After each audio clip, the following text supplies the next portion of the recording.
And on that note, we leave. What's up, y'all? Welcome back here to the channel. We're doing a little bit of a different stream, as you can see, and we are going to be doing a Survivor Series watch along. Now, you guys know the dealio. We legally can't stream the actual pay-per-view or PLE itself due to fun, wonderful copyright reasons, but we're going to do a actual watch along. We'll have some graphics up in just a second for you guys as far as what matches we are going to be covering in just a second. I got JP, Heather, and Trek with us this fine evening. How's y'all doing? I'm doing well. That was freaking impressive. Nice. Now, JP watched Survivor Series. Heather, you did or no? I listened. She heard things. Me and Trek I was playing Baldur's Gate while they were watching it. Me and Trek have not seen Survivor Series, but we have been spoiled through social media. So we Twitter, of course. Yeah, we know. Which I mean, at this point, I don't give a shit. What's up, Jurgen? What's up, Alpha? Jurgen already saying he saw Survivor Series. He's not happy about it. JP said he enjoyed it. It was a good show, man. JP thought he enjoyed, or JP said that he at least enjoyed it, but we're going to talk about that and some other fun banter in a second. So we're actually just about at the start of the first match, which I believe is the women's War Games match in just a second. I'm obviously we do these watch alongs a lot. I have a soft spot for Survivor Series for some reason. I know it's definitely not as important a PLE as it has been in the past. It has definitely fallen way off the bandwagon. I miss the branded exhibition matches. Oh, when they were doing like the brand warfare? Mm-hmm. Yeah. That was terrible. Survivor, of course.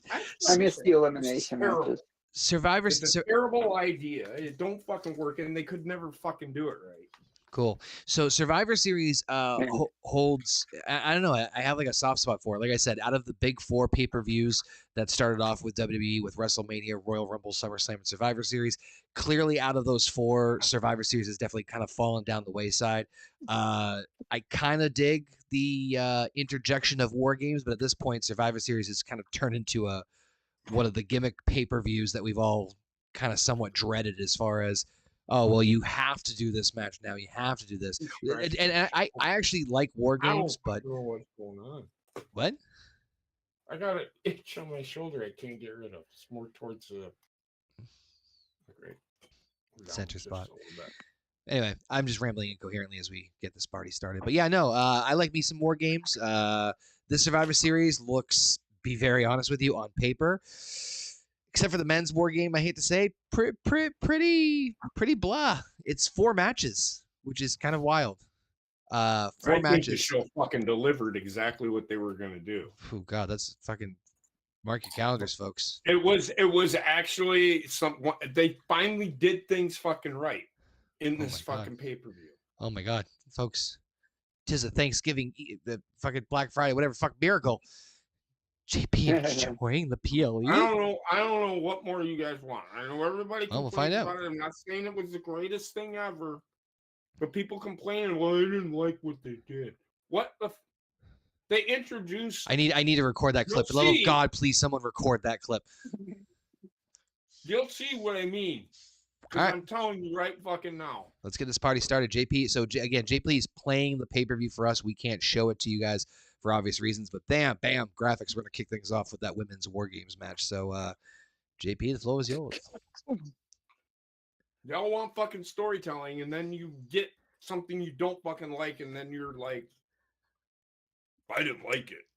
They didn't tell the story I wanted them to. I really wish this is clipped. Please, guys, timestamp this now. Anyway, sorry, JP. Go ahead, play. They finally do something fucking right. And everybody complains about it. I don't understand. Which part? The main event? Yes, what they do in this fucking pay-per-view or PLE or whatever the fuck you want to call it. They actually fucking do shit right. Everybody in there jerking, complaining, I didn't like it. Hi, Pod. Y'all want storytelling, and they give you storytelling, and then you shit on it. I don't understand you people. So they've been teasing. I mean, it doesn't matter to me because I have to mute it for obvious reasons. But so right now, Charlotte Flair is making her. Oh my God. Okay. That is. So here's the thing. That's colorful. There's a little girl that made this for her. She wore it. That's adorable. She got cancer, so go ahead and shit on it. No, it's unexpected to see Charlotte Flair wearing. I'm not talking about you, but I'm just saying people. Jesus. I didn't like what she wore.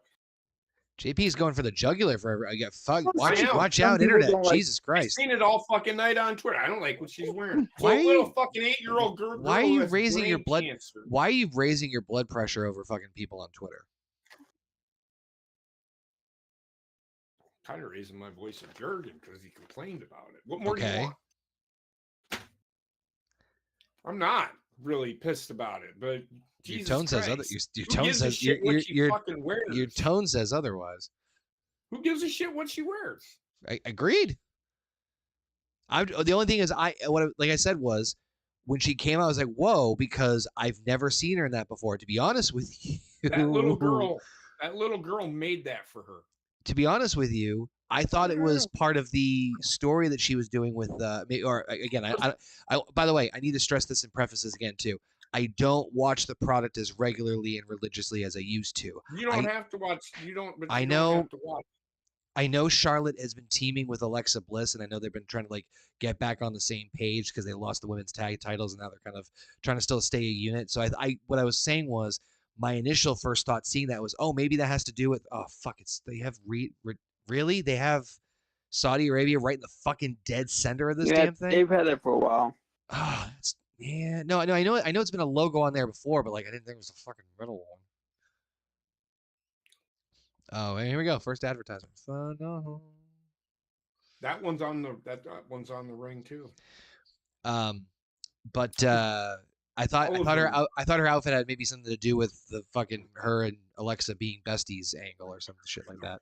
I didn't know. Yeah, no, it's not a bad look. It caught me off guard because, I mean, shit. If Charlotte came out in a t-shirt, it would look weird to me. And that is. Well, I'm like, why is she coming out looking like? I'm like, oh my god, she didn't come out looking like Queen Elizabeth. Asuka. And then they explained it was kind of a feel-good story. It's kind of neat. Falling now, I'm Asuka here, women's tag team champ. So these two actually, these two actually had the advantage match. Oh yeah, I would have gone with somebody else to start the match because we have already seen Asuka and Charlotte yesterday.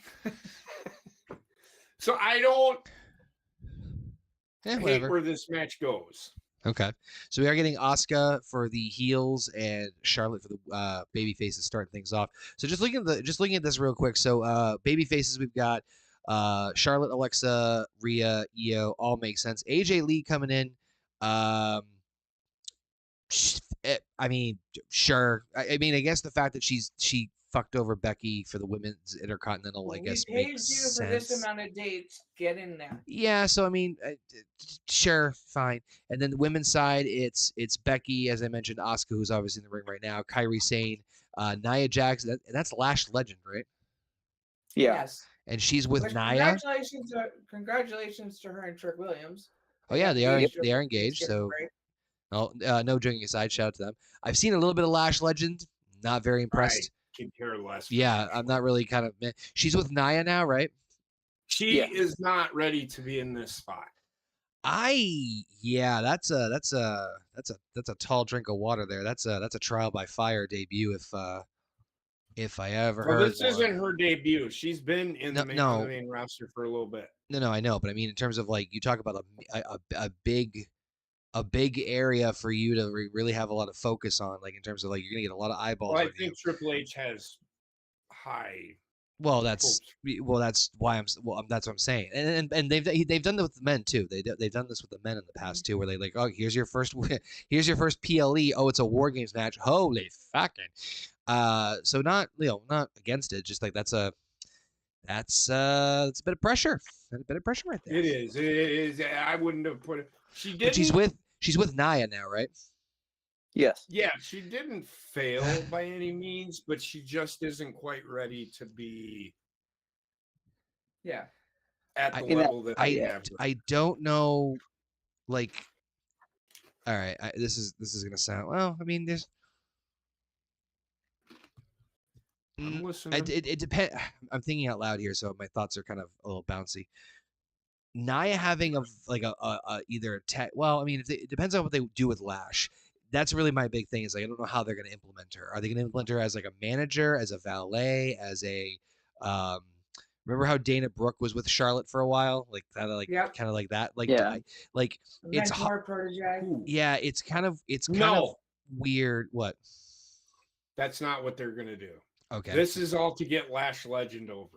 No, I understand that, but I'm saying is, if you're interjecting Lash Legend with Nia Jax as the foot in the door into the main roster, which I'm not against, what I'm saying is that I'm curious how that's going to be implemented in terms of what their relationship is going to be like on camera. Is it going to be she's the valet, she's the manager, she's the tag team partner? Are they going to go maybe for the women's tag team titles? That's the way Nia Jax is going at some point. Nia Jax is going to be that.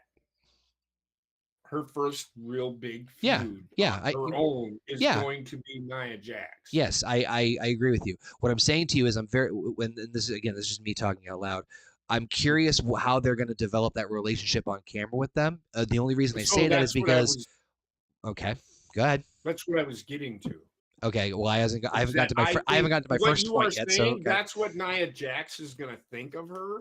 But then because you remember when Dana Brooke was never as good as Charlotte. That kick was a little There weird. was never going to be Dana Brooke going over Charlotte at any given point. So my point the original point I was trying to make at the beginning was, Nia is, I mean, let's face it, she's a physically larger woman compared to all the other women on the roster for the most part. Right. But the way they positioned her, and I will admit they did this more recently correctly, where they actually like focused on that she has like power behind her, kind of like how they used her in NXT in terms of like, yeah, she's big, use that to her fucking advantage and make her like a more like dominating threat that way.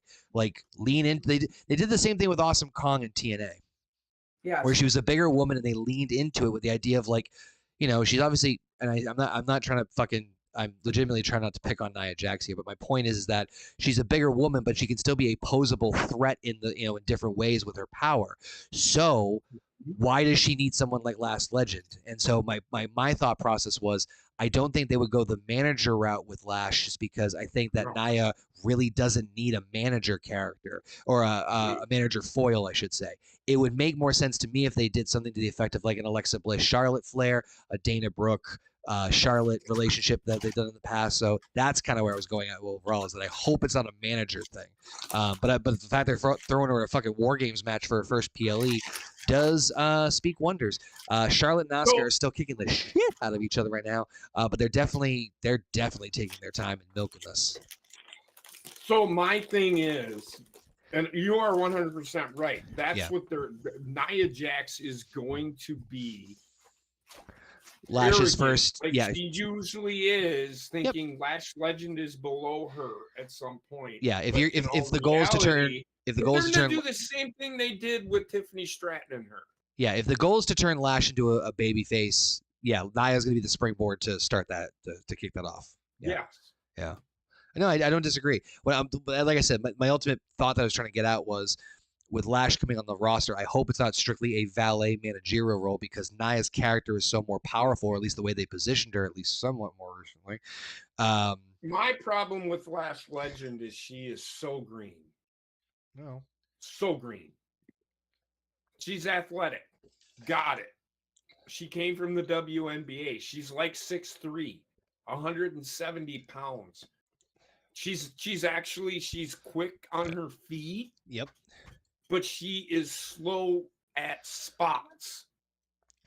And you're going to see it. Like, she will do something and it'll be so slow. Like, it's worse than Nia Jax right now. Well, I mean, way too fucking green. That's really going to be how she was in NXT, right? Yeah, she was. All right, so how did she do? She should still be. Yeah, how was she there? How was she over there? She was getting there because she was learning. And I'm not saying she's not learning up here, but to put her in a spot like this, well, we'll see what happens. This quick. All right, it's who's coming out next? I can't tell because I got my music. Oh, it's EO Sky. Yeah, EO is she brought a trash can lid because of course they want to. And yes, I did see on Twitter she has a fucking trash can with her name on. I mean, at this point, it's everything's brought to you by Mattel. So Well, she It's the doesn't. Kofi moment. But she doesn't bring out the trash can.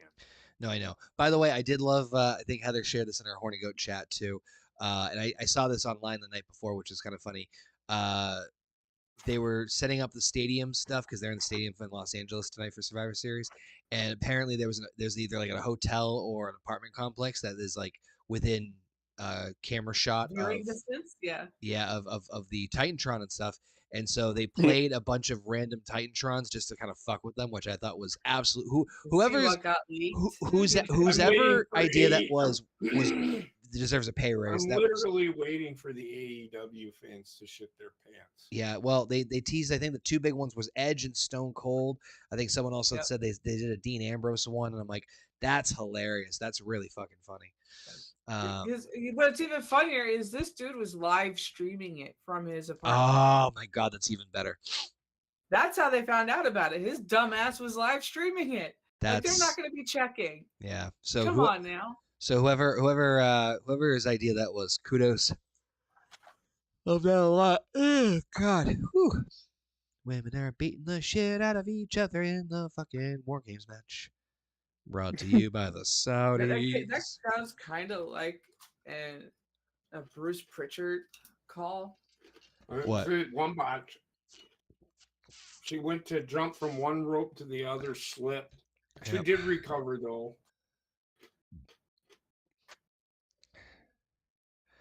Not everything's perfect. This is definitely a weird overall PLE because we have, I mean, obviously we have the men's and women's War Games matches. Those kind of are the staples of Survivor Series now. But the only other two matches on here is John Cena's final PLE match and, if I'm not mistaken, first Intercontinental title defense against Dominic Mysterio. And then Now, Stephanie. You said. Yeah. Say what you said about the matches. Go ahead. I'm sorry. You mean the thing I It's gonna just feel said? off because there's only 4 matches. Yes, I was getting. My point I was getting at both was of these He's matches, reading off the card Yeah, but both for these the audience. it's weird Yeah. because it's two And I War understand. Games. John Cena's Yeah. final PLE and only so far Intercontinental Championship title defense, and then Stephanie Verkeer against Nikki Bella. What for the women's world title. You talk about a match that nobody fucking wanted. Actually, I don't know about that. No. They There didn't are want it. They still didn't want it. there are still a lot of Nikki Bella stands out there. I know. It's yeah. I just no. Like I don't. So it's not. Again, it's not a bad match. Mm, It's Okay. not. None of the matches on this card. That's are fine. bad. Listen, oh, here comes Becky. Men's come around. It can be. I hope it is, and I'm glad to hear that it is. It doesn't mean I want didn't to see mind it. I actually enjoyed the match. No, It was but pretty good. No, but I'm saying is on paper doesn't mean I want to see it. There have been times where there are matches on paper where I'm like, ugh, that could be you know what? Okay, one that instantly comes to mind at the very beginning. I was like, you're teaming up Sheamus and Cesaro together as a tag team. Are you fucking kidding me? And then once they got like rolling, I'm like, holy shit, they're one of the better fucking teams they've had in a while. At least in my opinion, anyway. Anywho, Becky Lynch is now coming in with the kendo sticks, and she is pissed. She's beating. I almost thought she was beating up Asuka for a second, but nope. That is Io Sky. And what's funny about the bar situation, when they actually had the bar fight, everybody in the locker room had a bet to see if Cesaro would actually drink the Guinness. Ta-da! Because he's not alcoholic. That's right. He'd be straight edging. By the way, I think he just won CMLL's world title, which is I don't I care. think, yeah. So did Mercedes Moné. Mercedes Moné Won the has time. 15 fucking titles. Literally. She doesn't defend a single one. What? She doesn't defend a single fucking one.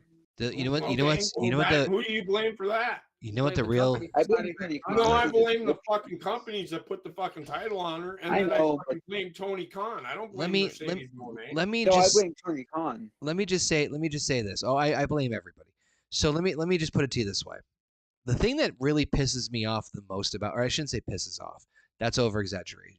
But the thing that I would say just is more of a massive annoyance at the highest degree is the fact that you have a lot of these independent promotions apparently Mercedes is winning these women's world titles from these independent promotions, right? What? Which, I'm getting there.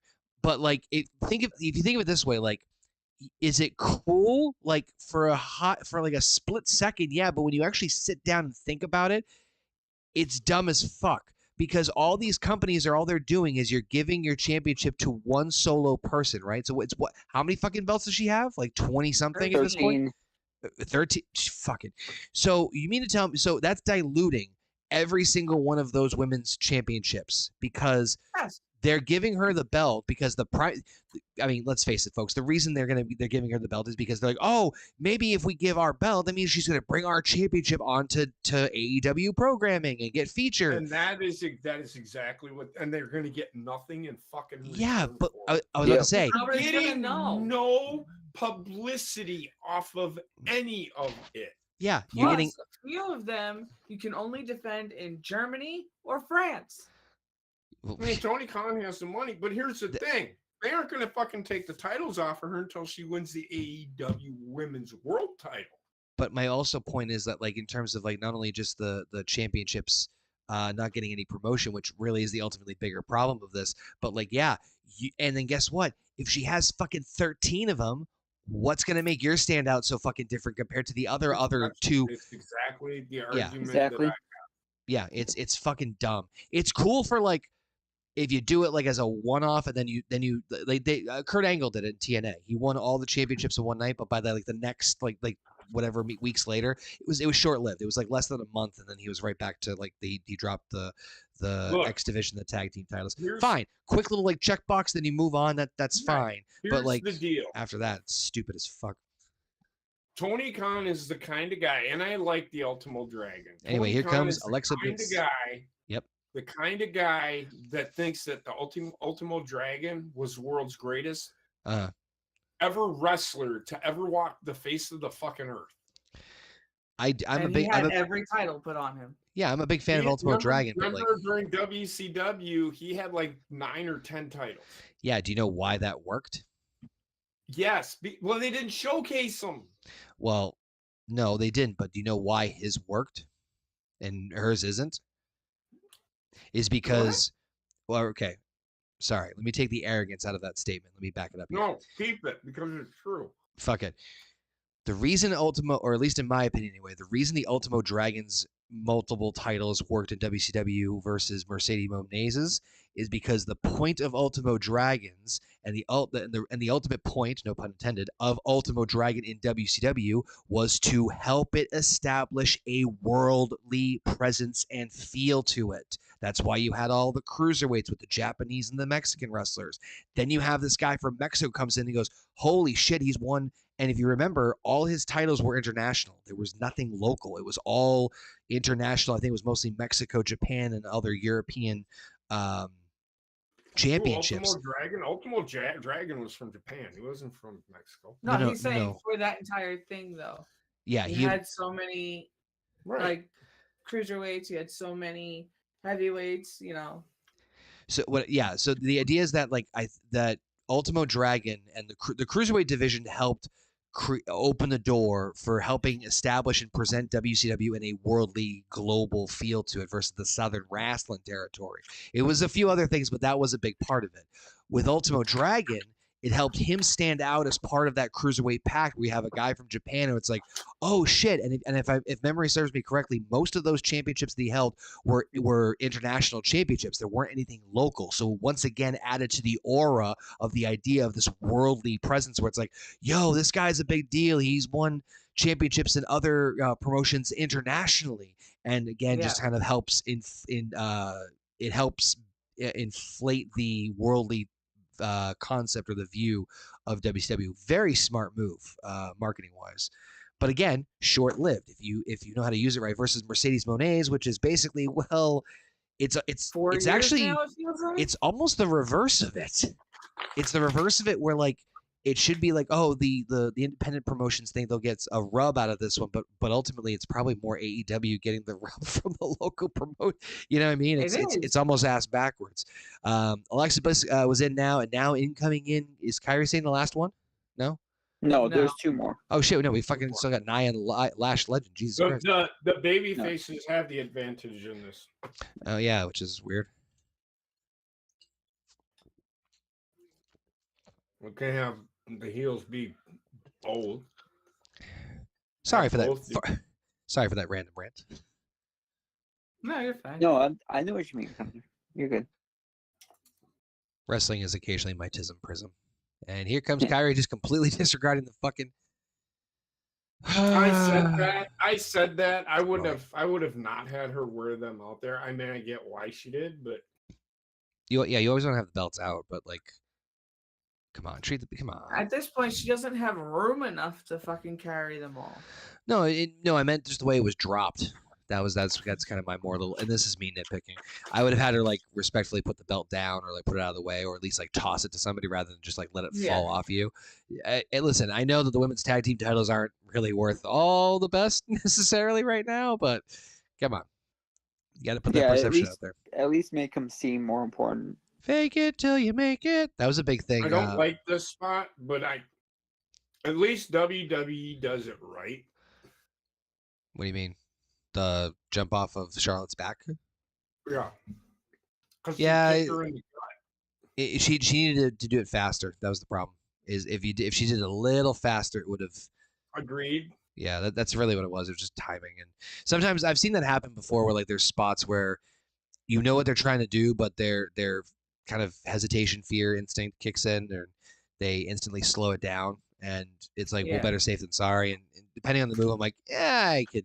Like I've pile drivers for a while. That was a big one. Where like remember when like pile drivers were banned, and there was a few people who like did them, and they're like there's the sit down ones where like you have them like you're gonna do a power bomb, and you just kind of like, I think it's the Terry Funk one. Like you just slowly sit on your ass, like you just like to a crawl. It's like, okay, I get that one. I get why you would do that, especially given the not so great track record of neck injuries in pro wrestling. Asuka, ooh, that was solid. And Io Sky just turned into a tree, and now they're stomping around. Tribute to Shawn Michaels. God, that was brutal. Survivor Series on ESPN. one thing that I think. Fuck you, AWA. The one thing that WWE's done pretty good is they're getting back to the heels cutting off the baby faces. A baby face, if you get what I mean. Yep. Yeah. This was a terrible spot. There's been 2 spots in this match that I could do without, but too much setup. That's the problem. The problem. Well, yes, and then that's the thing, is that they're slow. They're doing this. They're doing this on purpose to kill time, but it's dragging. Like that's why they're just trying to kill time, because they're waiting for everybody to get on in, because that's the fun of war games, is that you can't finish the match until everyone's fucking in. Which that's always been the rule, and I don't mind it. No, it just that it makes it hard to book. Not hard. It makes it tricky. What makes it tricky is hoping that somebody doesn't get fucking hurt. Well, yeah, and you have to kill time. Alpha says, I'm just guessing here, but weren't pile drivers banned after Owen Hart pile drove Austin and it messed up Steve's neck? They weren't banned. It was a while ago. Then it was a while. It was. I think it was. Oh, they brought an AJ. In kayfabe, it was. Pile drivers were. No, they were. They did ban them, but I'm just saying that the Stone Cold and Owen Hart thing. Yeah. That was in story. Yeah. fine.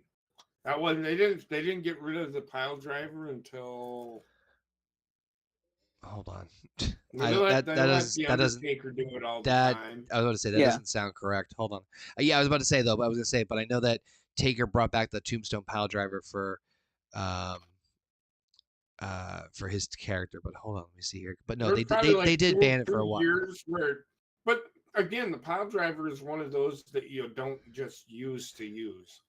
Yeah, right here. Yes, the pile driver is largely banned in WWE for safety reasons, though it's not completely forbidden, as some wrestlers with special permissions have been allowed to perform it. The ban was implemented after a serious injury to Stone Cold Steve Austin '97, which highlighted the move's inherent danger to his neck and spine. While many variations are prohibited, a select few wrestlers have been granted permission to use it over the years. Yeah, and that makes sense because obviously the dangerous implications. But to JP's I mean, point, Owen Hart still used it after he did what he did to Stone Cold.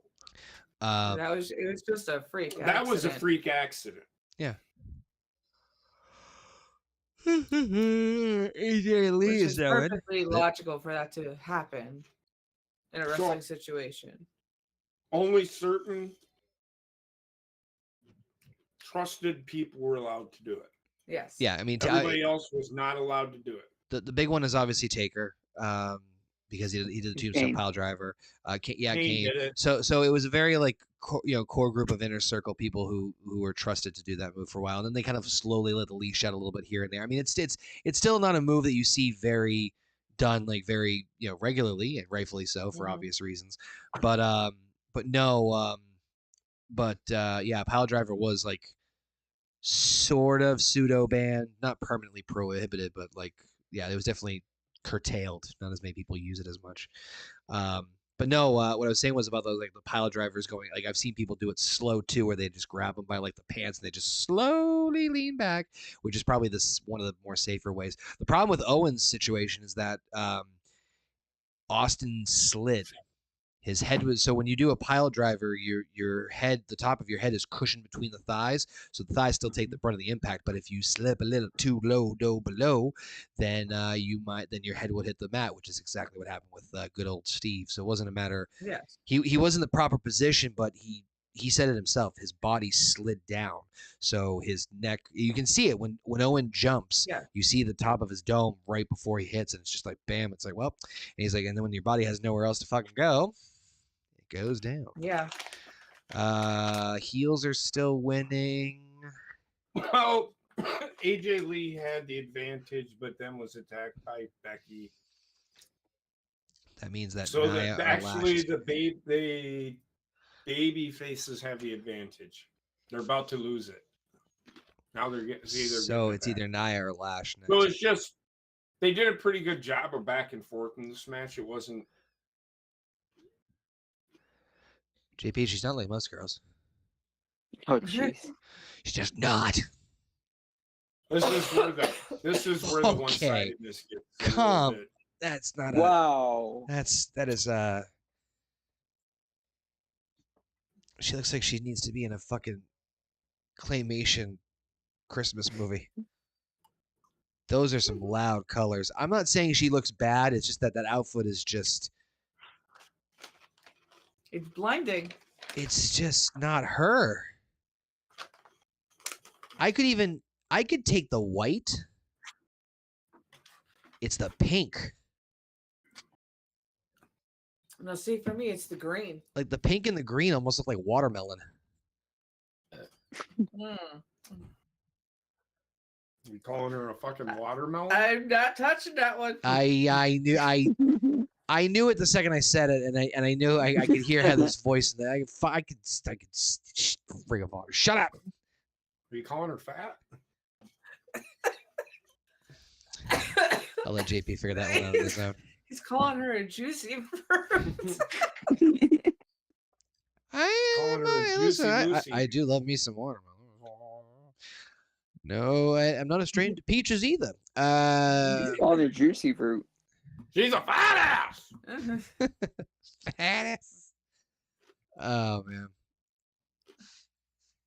that is just a weird pattern on her and a weird color scheme. Not sorry, Nia. It's just, I feel like she's like paper with like a pink highlighter Yeah. filled in certain spots.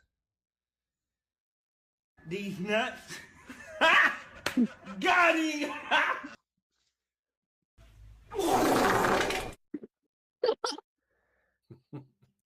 Exclusive. Oh God, that was good timing. Ah. 2 rings, 1 cage. Nobody gives a shit.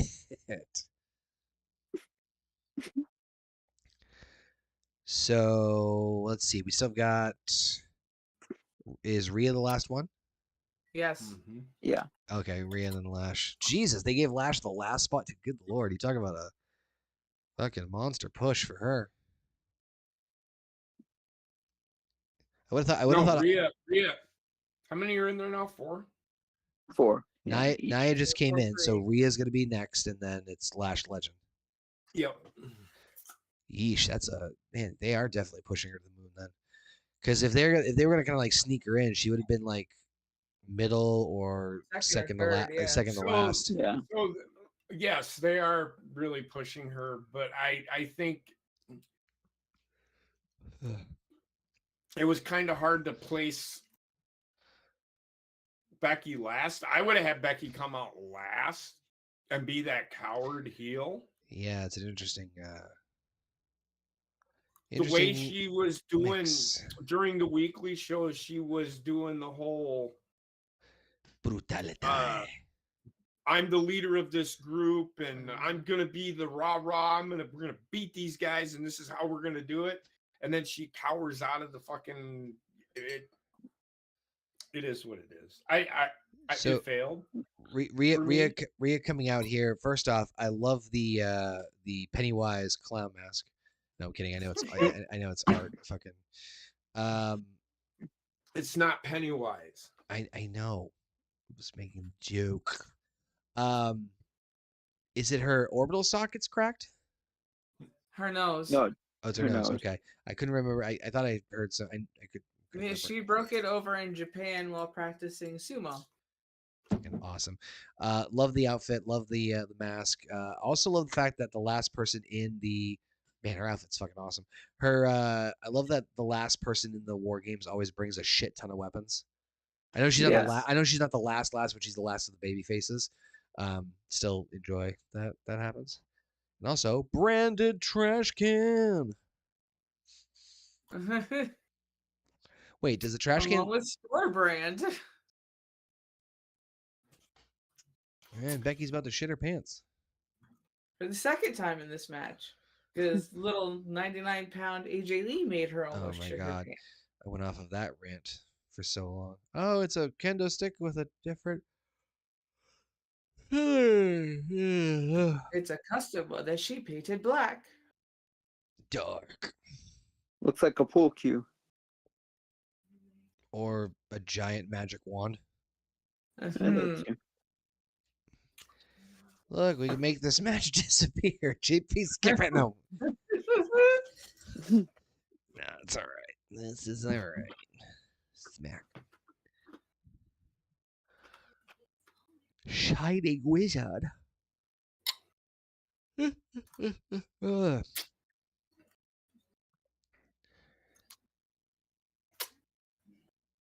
I will say this, I think Rhea's at the perfect build for her body right now. She's definitely. I feel like she slimmed down. No. She did. She cut back a little bit because she was going hard on her body for no reason. I mean, feel like I don't know. It looked like she lost a little muscle mass, but She did. Well. But it's still enough of a build to believe how powerful she is. Oh, compared yeah, to no. these other women. Yeah, completely agree. I just I miss her. Gosh, sorry. Whew. I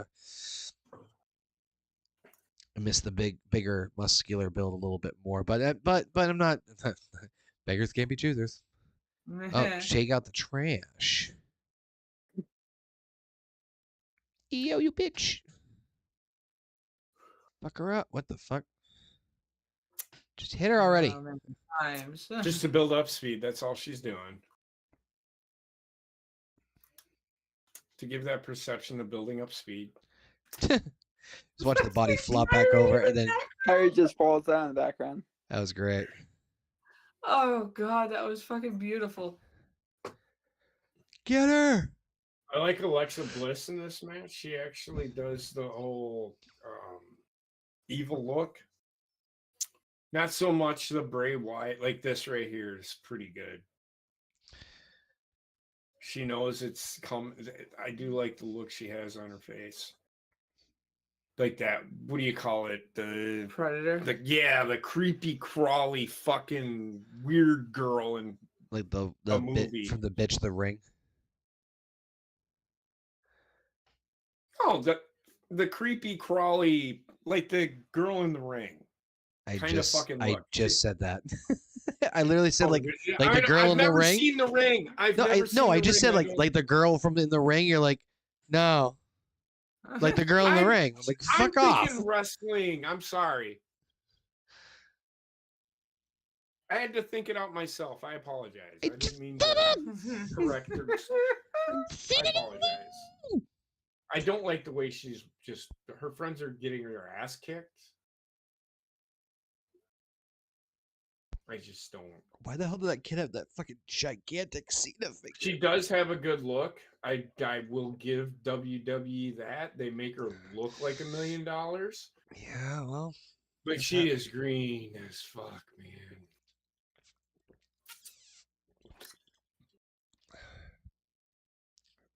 I She do had like the adage. She trouble- goes, "I'm here to make an impact."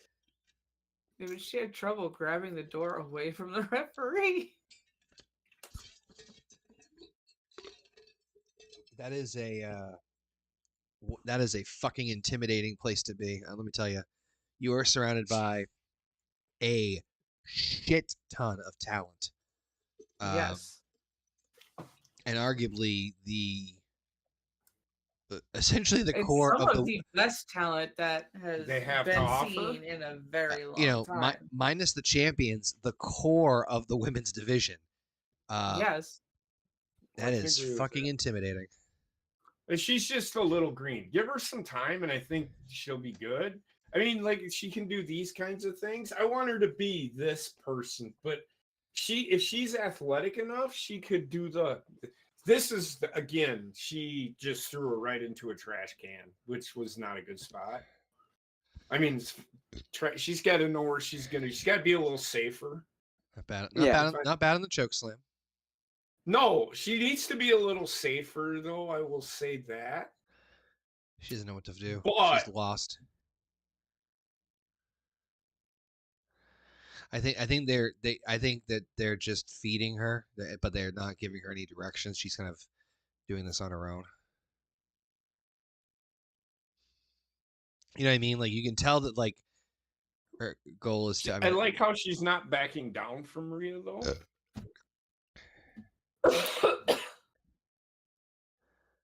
Here we go. All right.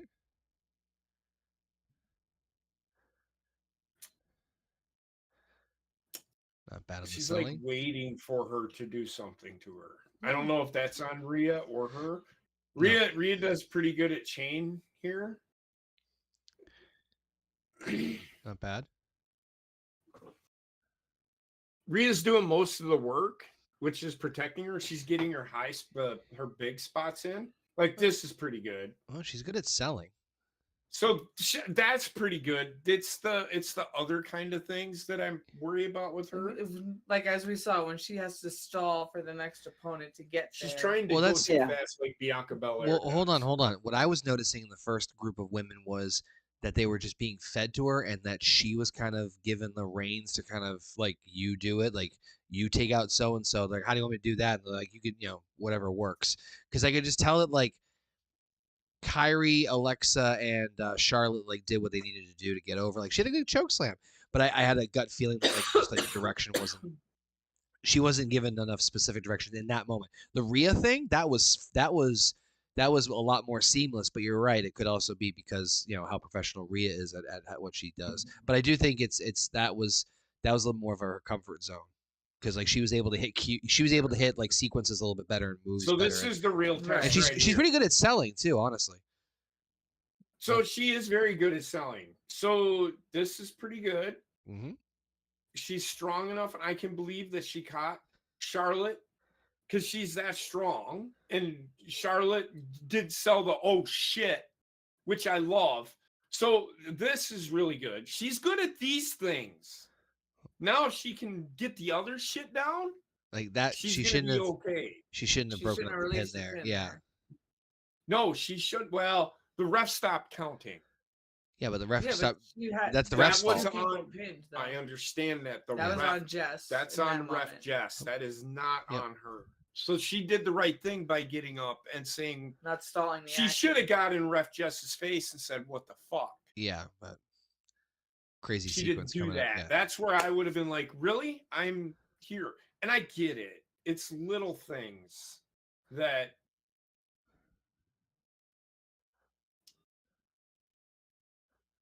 so they're doing the whole did she mess my hair up thing. So she's a bougie.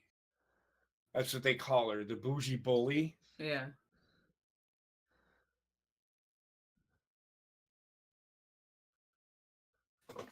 And I almost dropped her. Both of them did. It's again, it's the little things that they need to work on. Yeah. Charlotte selling the hit to the face is pretty good. But yeah, no, I think it was just that sequence at the beginning was. You could tell that because it wasn't just her. It was like Alexa didn't know how to like what was going on, and then she went right into like the fucking like the cobra or the headlock, and it was like flailing her around like a rag doll. Like that seemed like it was kind of like, all right, we're gonna just pivot into this thing and just do this because I don't think like Lash knew what to do other than like No, you know what I'm saying. Like I think the she direction did what she knows how to do. yeah, what I'm saying is my guess would be based off of that sequence was her direction was all right. You're gonna go in there. You're gonna take out whoever it was she took out in the group, like Alexa, Charlotte, and whoever, and then you'll do a sequence with Rhea and like, oh, what should I do for those first three? Whatever you feel comfortable with, and like kind of letting her free balling. Yeah. But with Rhea, it was a lot more seamless. But then again, like to what JP said earlier, that could also be a testament to Rhea's skill as a professional and kind of helping mask certain things. But I thought she looked all right there, but definitely fuck. Oh, there we go. Yep, nice. Also, good spot for her as well. I think that's smart. Asuka accidentally missed Lash Legend, which perfect way to get her out of the equation quick. You know. Yep.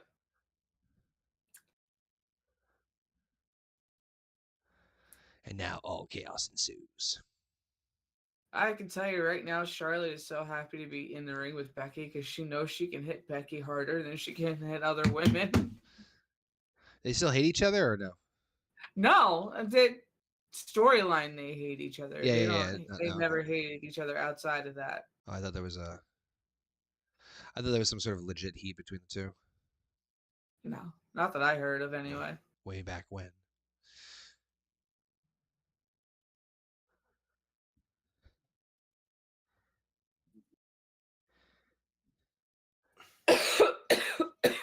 Yeah, sure, yo, that's fine. It's not like we don't have a trash can with your name on it. Seriously. Okay, and Rhea then gives upsies to AJ Lee to put a trash. God, this is the fucking New Jack This thing. is the Kofi spot. Yeah, but at least the Kofi spot was. Wait, I are you know. talking about the Royal Rumble? Yes. Yeah, at least Kofi's got creative a few times. Oh shit. Okay, that was all right. You know what? I mean, it's kind of And fun. there's time number 3. Becky has almost shit her pants. Right? It's a fucking CEO Scott's.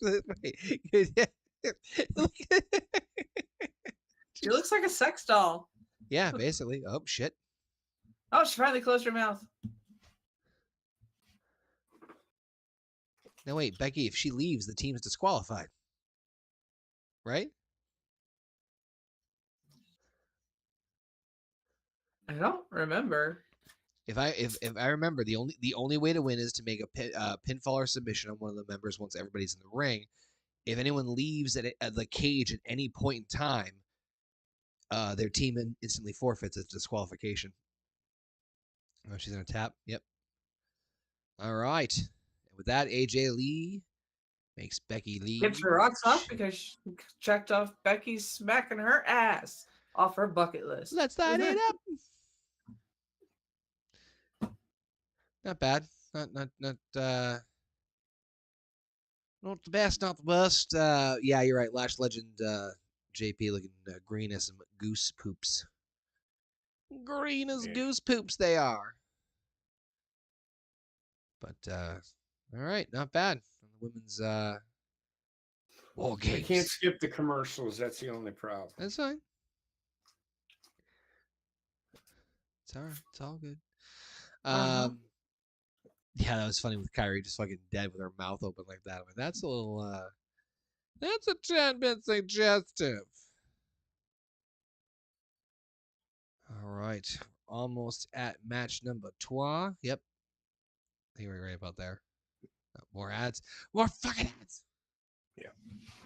Yeah, it's just ads.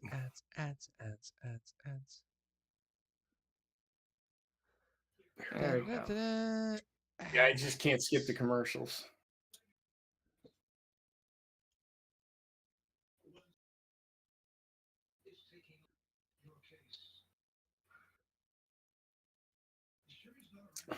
He's coming back, folks. All right, rematch time, baby. IC title on the line. John Cena defends against Dirty Dominic Mysterio. Yes, he does. Which he still has. That is the AAA. AAA's title.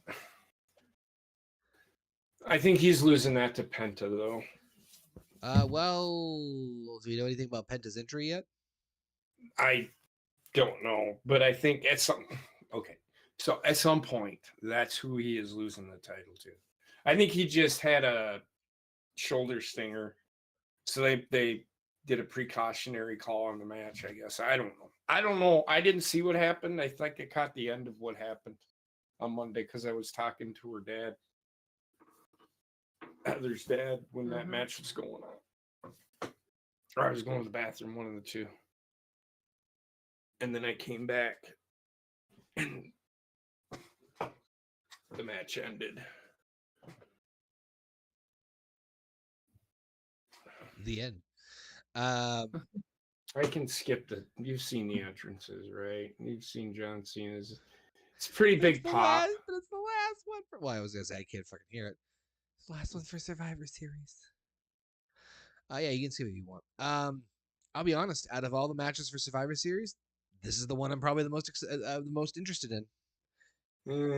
This wasn't. And it's great. It's not for storyline purposes. I saw their match. I saw their match on Raw. Their match on Raw was serviceable. I was curious to see also if Cena was going to do the honors and have him drop the title back to Dom, or if he was going to carry it to his last match in 2 weeks. So a little bit of curiosity there, but I'm just gonna the curiosity. I mean, if Cena loses this title, he was never gonna hold it past here because of who is in the. They're already given away that he's losing this match. I'm sorry, because who they have in the finals. Well, I think it's going to be Solo Sikoa. Somehow, some way. I think Triple H is going to swerve everybody with it being Solo Sikoa. Well, anyway, for the last match, my thing is, who deserves to have a run with the Intercontinental title in the final match? No one. Exactly. Yeah. So he's losing it here. Now, I watched this to see what kind of match we were going to get. Yeah, that too. And what kind of storytelling we were going to get here. Yeah, I don't care about this match at all. Even though you just said you did. Cool. No, I think no. It's not a bad match. Again, I was more watching this match for the storytelling Yeah. and And then where they're going with it. and then right after you just said you don't care. Literally right after that sentence, that's what you said. I don't care. Yeah, you That's said that right at the end. That's why I'm like, I meant to say I don't care what fucking people think.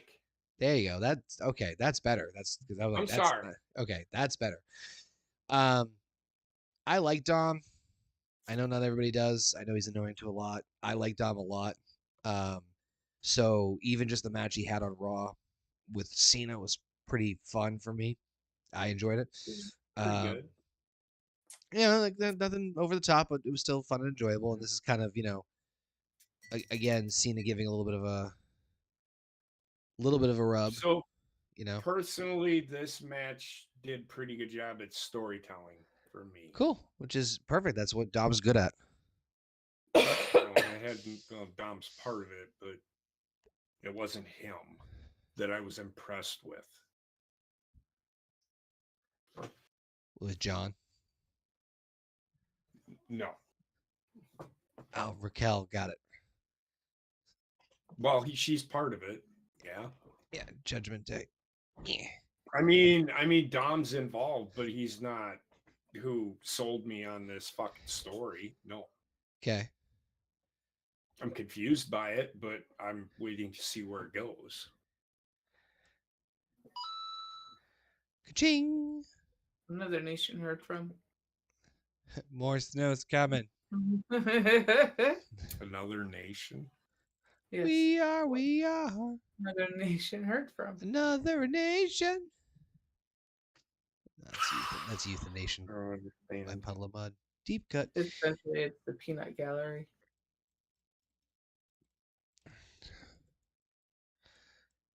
Tom taking it to John Cena in the corner. And he's not even bent over. He wants that Intercontinental title and that ass. Yeah, Dom is he can get he's an A to B person in the ring from what I've seen, meaning he can get the job done.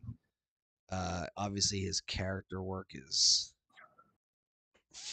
fucking I like fun. his character work more than his fucking wrestling. Yeah, that's I'm right there with you. I am 100%. His wrestling is not even close to an A or a B. No, meaning he knows enough to just get by with what he needs to get done in the ring. He's not That's like a C to me, if that. eh. He's better. I give Dominic's storytelling a B-, and I give his fucking wrestling a C- at best. Yeah. That's I think that's right around there. Yeah, that sounds kind of in the same view as me. He's a B-level character. The storytelling side of him helps mask a lot of his in-ring, or lack thereof. Right. If you know what I mean, Jellybean. I do. Trek, you alive? Nope, he's dead. All right. I haven't heard the beehive yet, so. Wait, what? I haven't heard the beehive yet, so. I know. A Trek. Uh-oh. Good talk. Bzz. There it is.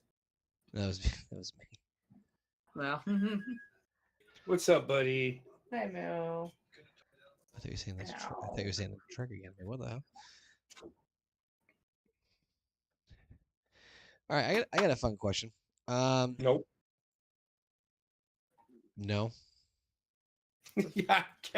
Go ahead. No. All right. Let us say right now, with the way the WWE roster is, the way they're presenting things, and the way everything is going, Mm-hmm. name me a wrestler that you would want to inject into the current main roster, and this can be any version or variation, alive or dead. So if you this is pretty good here. So like, what, this spot in the match? Yes. So, all right, I'm paying attention. So, like for example, and I'm just using this as an example. If you want to say like Macho Man Randy Savage at his peak in whatever year, so you can pick any wrestler, any gimmick, and and presuming that that person is in peak physical condition and has like he's bringing the best of the best. If you could pluck anybody from time, who would you want to inject into the current main roster? Okay, so they're showing that his shoulder. Oh. In all honesty, Yeah, it's a toughie. I would probably go with either ECW Shane Douglas or ECW Chris Candido. Oh shit. They did that, Uh-huh. and today's Chris Candido would probably be no more wherever. Shane Douglas, I like Shane Douglas, but he is such a poor man's Ric Flair. I do like Shane Douglas. I mean, some of the promos that he cut were pretty good on Ric Flair and Hulk Hogan, but I wouldn't not that he was a bad worker, but I just don't think him. Chris Candido probably would have gotten no farther than he would have in his first run with WWE Right. if he was still alive today. I liked him, but I don't think he would have gotten very far. Well, that's why I said the ECW version of it. So this was actually a pretty good spot. The referee, the whole Dominic Mysterio selling, because he did take a pretty hard spill, right? And I don't know if that's what they intended to do, but this is just, come on. She's 95 pounds soaking wet. How in the fuck can she? Thank God John Cena's got strong ass fucking legs, right? What? No. But I do like the referees. I ain't counting that shit. And I personally would have rang the bell right here. Because at one point when Dominic Mysterio was laying on the ground outside of the ring, he said, I can't continue. I would have rang the bell right then and there. And then you could have gone with the storyline a little further than that. I just didn't like this spot. Great. It's great storytelling, but I wouldn't have done it here. It's just me. I don't hate the match, by the way.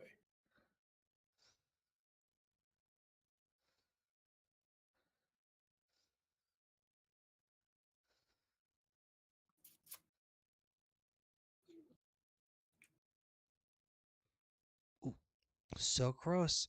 STF. This I can't buy. I mean, come on. I don't like this spot. Why can't you buy it?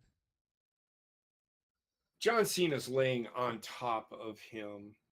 If he had to have had that STFU, he ain't getting out of that. Which he did have it. It was lazy. And then John Cena watches him do this, and I'm like, all right, come the fuck on. But I think John Cena knew what he was going to do. This is the Eddie spot. It's just terrible 619.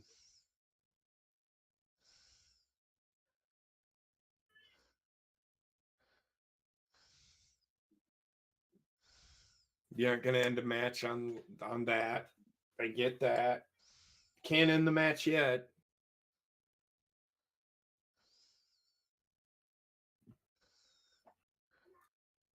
What? No. Buddy, I am in no condition to take you out. You got to go potty. All right. Hush. Come on, buddy. I'll take you. Okay.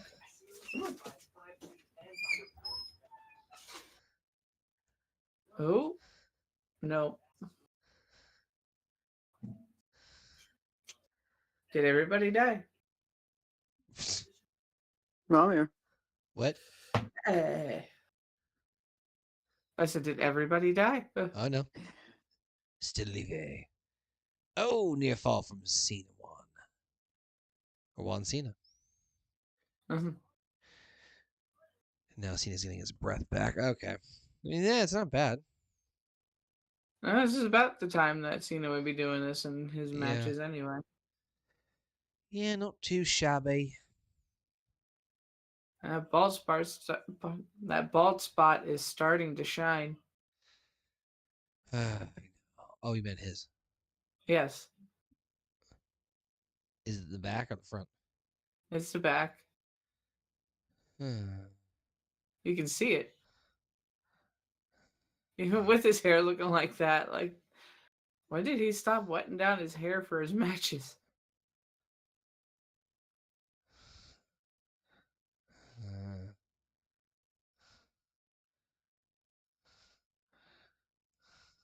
Of course. Mm.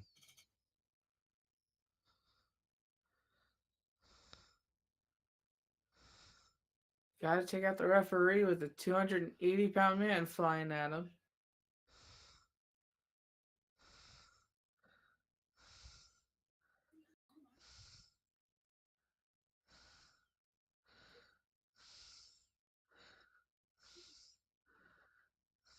Here come the Irish Banditos.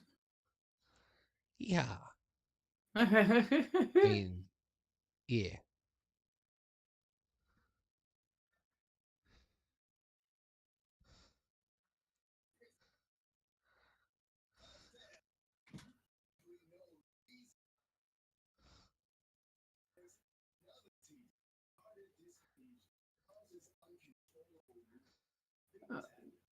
Okay, then what's the? What? Oh, okay. What was the point for Finn to climb up there with him?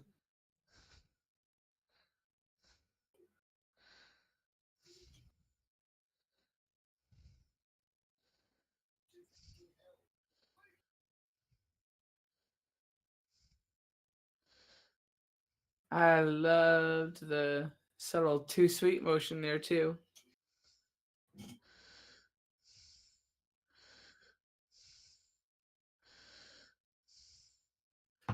Is that the same side the ref rolled out on?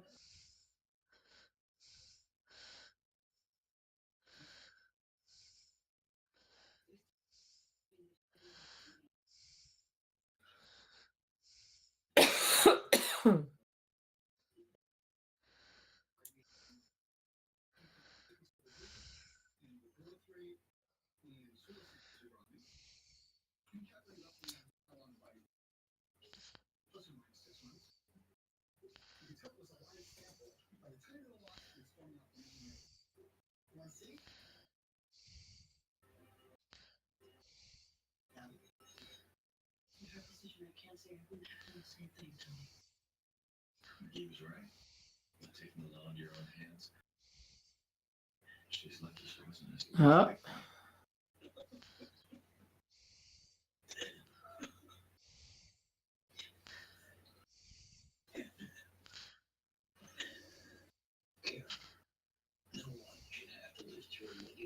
And this is what JP was alluding to earlier.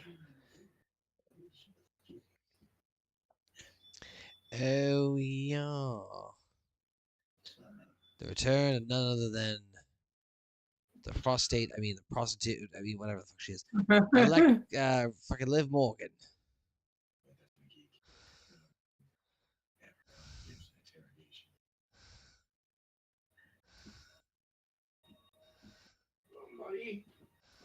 Oh, you probably want a treat. So fucking bad.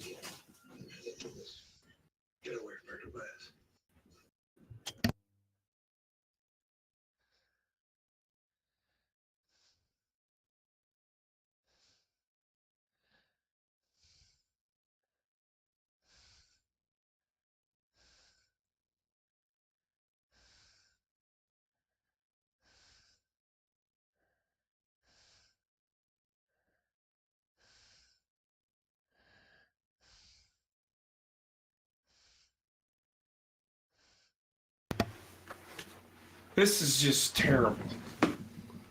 I mean, I don't understand. This is they tried the storytelling thing. So, what is the? Where is the go-to? Where is the end of this story? We're just gonna do more Judgment Day. Like, why? This is just really bad TV. I don't understand. This is one thing I don't know. They're trying to go somewhere. I'm hoping that they go down the right path. Where Liv Morgan, they need to turn Liv Morgan babyface. She is the crazy person. I'm okay with being. She just acts like a whore. I can see her being a crazy person. Absolutely great. Come on, man. They could have done better. They have to turn her babyface. At some point. You can't keep her as a heel. It's terrible. Now what are they going to do? I don't know. So watching the weekly stuff, Raquel Rodriguez is kind of forgotten about Liv Morgan. Unless she is trying to infiltrate somebody help me here. Make sense of this. Please. Or not. Okay. You gotta give us a second to think. Okay. I'll wait.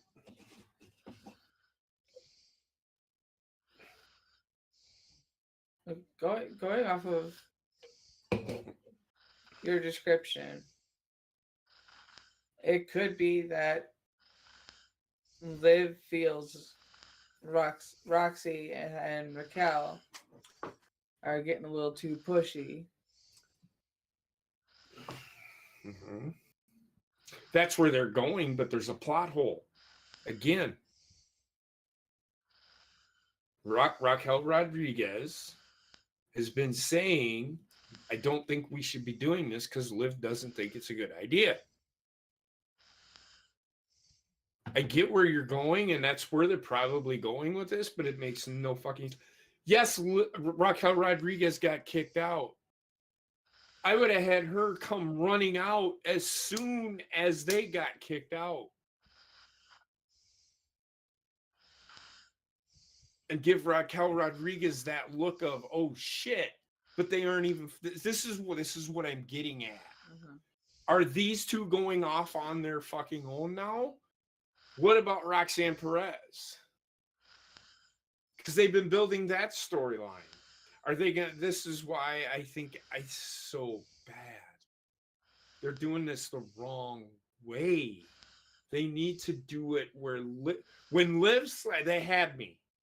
And then when she kicked John Cena in the balls, I'm like, what in the fuck are they? Quit trying to give me long-term booking with every fucking thing that you're fucking doing. Mm-hmm. This is the problem with WWE. There's too much long-term booking in WWE. Like, everything is long-term. You can do callbacks to things, but doing long-term storytelling for every fucking thing that you do does not help. There's nothing wrong with short-term storytelling on certain things. Mm-hmm. I don't know. I'm sorry. I'll shut up now. No, it's fine. Well, that's just how I feel. I like this. He's telling that boy that can't win them all, but I hope you had fun. That was pretty cool.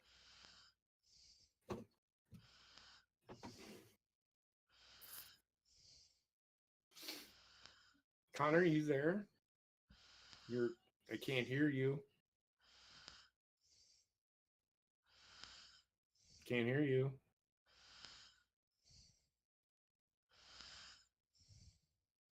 Can't hear you. He's talking. I know. I can see it.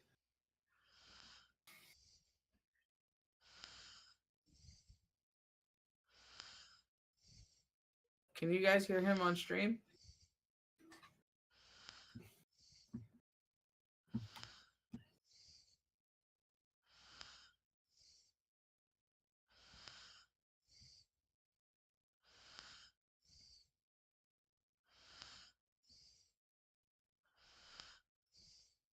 He's not muted. Not on my our end. end, anyway. I can't hear you.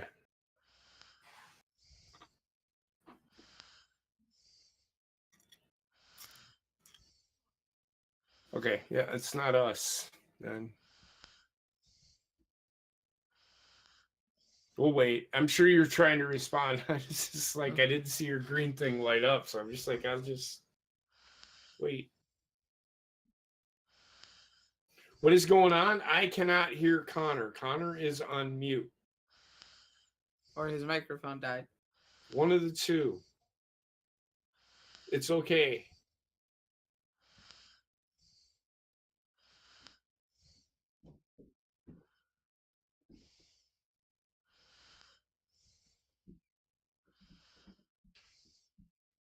Track. Oh. Oh. No. There we go. Kind of. Connor, blink twice. if I'm somebody's here. home. Can you hear me? I'm sorry. Yeah, Now we can. All right. now we can. Weird. I was screaming. I'm like, I'm here. I know, but we couldn't hear you. No, I know. I figured it was probably something on my end. So I hope you heard my entire rant. Nope. No, I did. Oh, I did. okay. I was gonna say it because I don't Just remember easier. what I said. Perfect. Surprise for everybody. Yeah, right guy won. I don't mind the right guy winning. I just am confused about the fucking Why they did it in story the they're first trying place? to tell now. Again, I don't care about who. I knew who was going to win this match. I mean, obviously with Liv coming back in the fold, now it's gonna be they're probably aiming for Liv and Roxanne Perez. I'm assuming that's the But end. for what? I get for what? But why in the fuck did they not have when they kicked out? They didn't need Finn Balor and JD McDonough to come correct. back. Right? Yeah. I get all of that shit. My thing is, unless they're going to include Finn Balor and turning him away, turning Dominic and you getting kicked out of the Judgment Day, or they make their own version of Judgment Day, getting rid of JD McDonough and Finn Balor. My other problem is, why would you not have Raquel Rodriguez, who has been saying for fucking weeks she can't get a hold of Liv? She can't get a hold of Liv. That's fine. But why didn't you have her come out when they got kicked out of the fucking match and have her walk by Raquel Rodriguez and give her, a look of some kind, whether it's to sell what they did at the end of this match? Would have been way better than if they just kicked him out and then she shows up. That's just really stupid. Yeah. It's just a little nugget. Little nuances. Mm. 23 years. I hope that makes sense to everybody. I wanted it to work, and it was there, and then they fucked it up. Yeah. That's all I'm saying. To me, they fucked it up. They fucked up the storytelling a little bit. I get where they're going because it's where they should go, but How they're getting there is it kind of just convoluted. Yeah. Does that make sense? It does.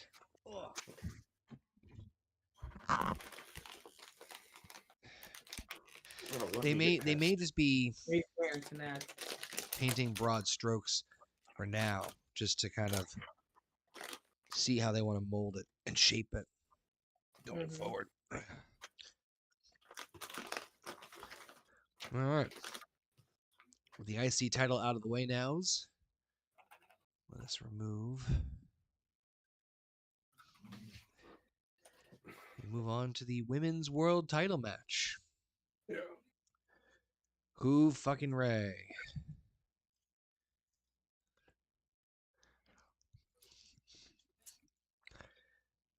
Nikki I like that Bella. she's acting like a heel, which she should act like a heel. Mm-hmm. She's always been really good at that.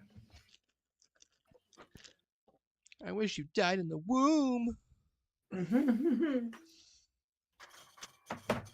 Some exceptions notwithstanding. Everybody was saying, "Oh, Bree's coming. Oh, Bree's gonna come and help her sister win the title." Like, okay, now you all are fucking reaching for the stars. I love her entrance. I just like everything about her. Her look. She's a good wrestler. I think her and Tiffany Stratton are the future of the company. Yeah. On the women's side. That's just my observation. Yes, she has a nice ass. She has a great pooper. But again, a great pooper. It's that word. The fact it took you almost a full minute to realize you said it. No, but I'm just saying, you just think about it and then that's what makes you laugh. Pooper. This is pooper. Just pooper. But because you poop out your butt. There you go. Get it? Pooper. But just I think The more you she's know. really good. She's really good. I'm a big fan in general Yes. in wrestling of when someone stands out from a visual perspective or like their appearance or demeanor and stuff. There was a time period in WWE for both men and women where they were very cookie cutter and very similar in terms of how people looked and acted, and so it's one of the reasons why Awesome Kong always stands out to me, because I'm like, damn, you talk about somebody who looks so fucking different compared to most of the other women at the time when she was wrestling. You're gonna catch my eye. The thing I like about Stephanie is, yeah, sure, she can't speak great English. I don't need her saying a whole shitload. Mm-hmm. I just need her to be able to wrestle. Her wrestling does the work for her. Get her a mouthpiece for the big moments, because they're gonna have to. She is not going to be able to carry, because she's gonna probably be the champion until WrestleMania. And I think that it's going to be her and Julia wrestling for the title. It's heading that way, and I'm here for it, because both her and Julia have worked together all over the world. They have great fucking chemistry in the ring. And Julia included in the future of this company. And then them two coming together and being heels in a heel faction. I'm here for it. Having a voice. WWE is in a safe place with the women's division right now, with the younger talent that they have. Tiffany Stratton being that baby face to their heel, it's perfect to me. It screams money, screams dollar signs to me. Just saying. Cha-ching. We shall see. This is why I wish they only had one women's world title. It's moments like this, because all of the best wrestlers are not on, they're not facing each other. That's the problem. The problem, this is the problem with the women's division. The only reason that Stephanie is wrestling Brie or Nikki Bella is because there is nobody else. Yeah. Rhea Ripley is not going, she's going after the WWE title. Yeah, you're not wrong. I'm gonna grab a quick drink real fast. Be right back. I don't mean to talk a lot, but this is just things that I notice and see. Well, somebody needs to fill the dead air. I get it.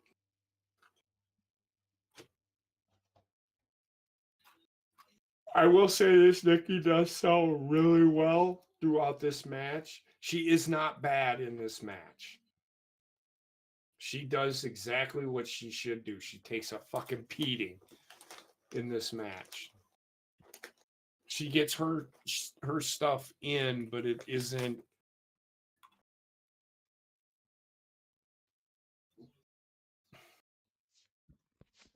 I mean, this is all to get Stephanie Beat Vicaire. the shit out of her, over. Stephanie. This match is that step to get her even more over than what she already is. People love her. They love Stephanie. But people, when I watch it weekly, like crowd pops for her. No, I mean every single fucking time. No, I'm not saying that, but I do agree with your sentiment of like there's nobody else for her to face at this point in time. Right. So this is just a fill until they can figure out, hey, who's winning the Royal Rumble for the women? Yeah, Because there really has been no, you know what I mean? I think this is the year that they start Triple H.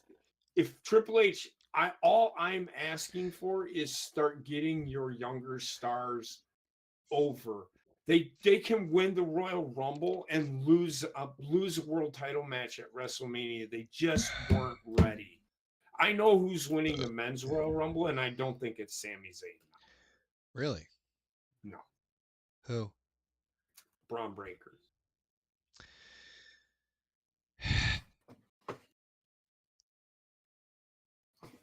Not this year. I still think it's Sammy. I hope you're right. I hope you're right, and I'm wrong. But wait for. I'm gonna tell you. This isn't a spoiler, but after what I've seen, I know tonight, it happens. Yeah. After what I've seen tonight, I'm thinking Breaker. Yeah, no, that makes sense why you'd think that, and I wouldn't even necessarily be opposed to it. I just don't think it's this year. I think if you really want to either that or there is another. Who? I think it's there is another. Well, I don't know, man. Heather and I were talking. We have theories. Okay. I'm not giving it away now. Why? Because it has to do with the last match. It spoils something in the men's okay. war game. Gotcha. Dun, dun, dun, dun. It left me wanting more. Let me say that. Is it the way it ended? Mm-hmm. Yeah, okay. Makes sense. Which I thought, by the way, stroke of genius. Honestly. We'll talk about when we get And everybody hated this fucking show. What? Why? They did the right things in the right spots in this show. They little things they could have tweaked. I didn't hate what they tried to do. They have the right concept, but I would have done a little something different. You got to build feuds. And that last match it built one feud, one possible feud out of this whole thing. And that's Liv versus Roxanne. That's it. That's what they're going for. Yep. I think they could have done other things. That's all I'm saying. And, well, and the I think the split of Liv and Roxanne happens at Mania. Oh, of course. Yeah, and then you. But over what? That's a good question. See my point? Yeah. No. Well, I mean, you could either go over Judgment Day, over Dom. I mean, the Intercontinental Championship. I mean, for the women. No. For the women. Well, Maxine Dupree has it, right? Yeah. Yeah. So you have Roxanne beat Maxine Dupree. Well, if you do that, and then have Roxanne hold it until WrestleMania. Yeah, that makes sense. But does Liv Morgan really need the Intercontinental title? You see my point? Honestly, that would be kind of my safe spot for her. Okay. Like, I think eventually. That's her and Dominic then have the Intercontinental title. Dominic's going to hold the Intercontinental title for a long time. I don't want that. That's another reason why I did not like what happened. Well, I mean, we presume that they're going to hold the titles for a while. Obviously, shit can happen. Things can change.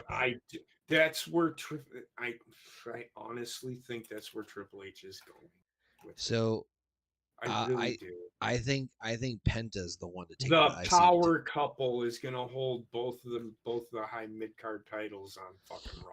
I think Penta. That's what they're going to fucking do. I think Penta's going to be the one to take the IC title off of. No, I think he's winning the AAA Mega Championship.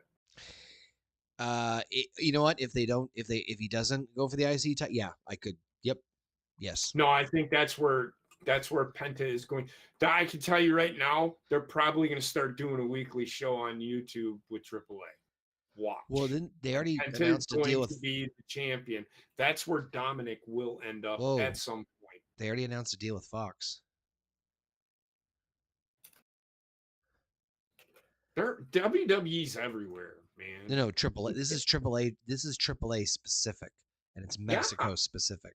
But I don't know if it's a weekly show or if it's their main shows. They have Fox One. They I'm can waiting be to hear. on Fox One, which is the streaming service for Fox now, where you can get all the Fox channels. I'm waiting to hear if TNA gets a new TV deal because I hope to God They'll get one. They're going to get one too, and it's probably going to be on Paramount. Oh, they have a deal with them too. That would be fucking awesome. They're going to be everywhere. AEW's fucked because Netflix is trying to buy fucking Warner Brothers. AEW better find out what the fuck they're doing quick, fast, and in a fucking hurry because they are going to start losing. If WWE and Netflix, where's AEW gonna go? We'll put you on Pluto. That's where they need to be. On that fucking, because you can go on those streaming services like Tubi and find fucking that kind of fucking wrestling. That's where AEW should be. I'm sorry. I hate to say it. They are nowhere near what TNA is or ever will be. TNA is actually, for everybody's shitting on, we need to have what do you call it? An alternative. TNA has always been there. Now WWE's helping them. Fucking AEW is so fucked, man. They're just so fucked. They don't know it yet. They don't. They're gonna end up on some fucking goddamn Pluto or Tubi. Can't. Guess who's on Tubi? WWE. Yep. They're literally on Tubi. That's where Evolve is. Yep. They're smart. They're diversifying. They're diversifying their media rights deal, at least locally in the United States. They are. And it's smart. They are killing because they're every way, shape, and form. If you here's the deal: we have HBO Max. I'm sorry, we have HBO Max. Did you know that I can't watch Dynamite after it has been over? So if I miss an episode of Dynamite, I can't watch. I gotta get the full HBO Max in order to watch it. So bad. It's so bad. Like the pay-per-views. You want to start getting people to watch your shit? Stop charging people for fucking everything. You're already a fucking billionaire. You're trying to be WWE when WWE puts all their shit on fucking YouTube already. Don't feed me a line of shit that AEW is better than WWE. They're never going to be. No, you're right. They had YouTube and then fucking shit all over it. They had a wide range of ideas for content. And it was something. I was going to say, some of them worked, There's some Most things they didn't. did do right, but there's most of the time they failed at every level at Yep. everything else. And here's the Stephanie ass spot. Hmm. And we need to do this in slow motion. Oh my God, Heather even likes her pooper. She's got a nice ass, man. Does quite super. I mean, Nikki Bella has a nice ass, and she's how old? 42.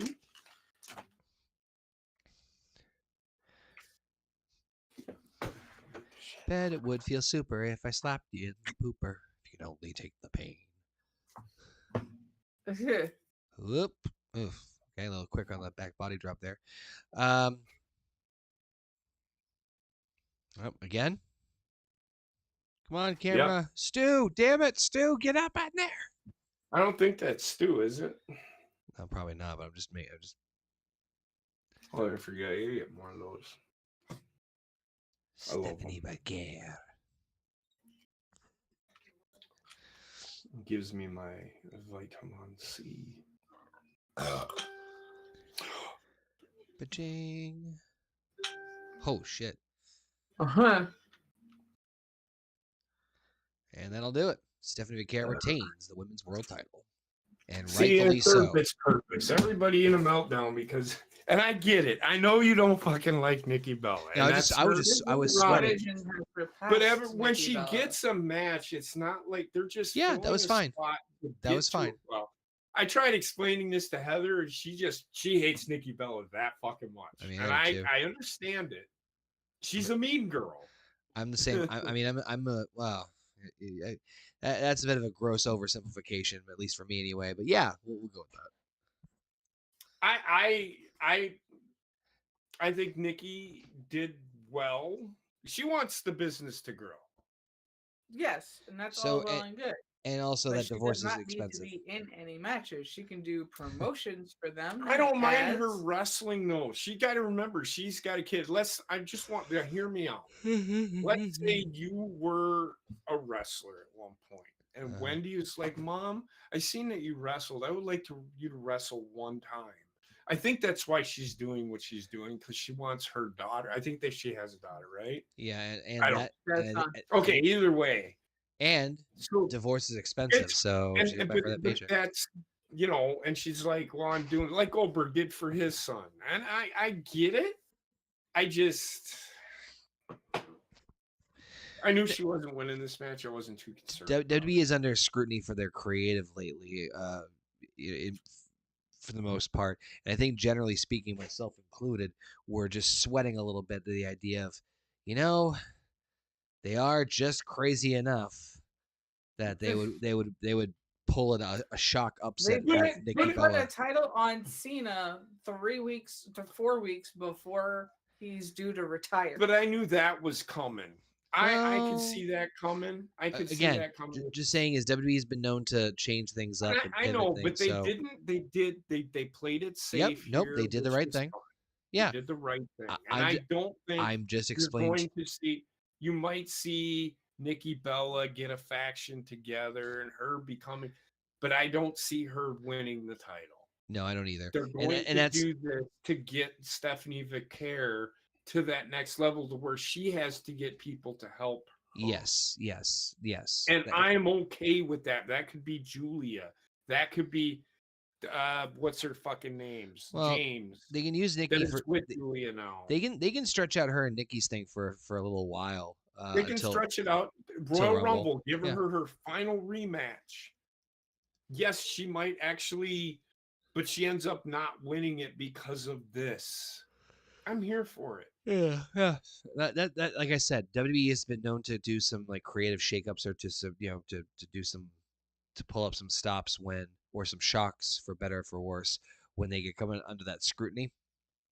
Okay. And what was I gonna say? So I think that's why people were very nervous about the women's world title match, is because as much as nobody wanted Nikki Bella to win, we wouldn't be necessarily too surprised if WWE tried to do this just for shock value, where it's like, oh shit, Survivor Series, big show. It's on ESPN. Like we could see them doing that for that reason. Again, I'm not trying to speak on fans' behalf, but I think that was the general sentiment more than anything else. Like you said, the right person won, in the right way, and we get the purpose of it. I think we're all on the same page with that. But I think that's why people were more nervous, was just the idea of like, well, you can't completely rule out that WWE wouldn't pull a fucking fuck you, pull this out pull the rug out from underneath you, just move. Right. So, No, and I get that, but Yeah. I didn't see that happening here. I'm I glad would it have didn't. understood. I would have understood if it was somebody that could have taken a loss at this point, Yeah. but they aren't going to beat Stephanie. All right, now we got fuck the main event, the men's war games.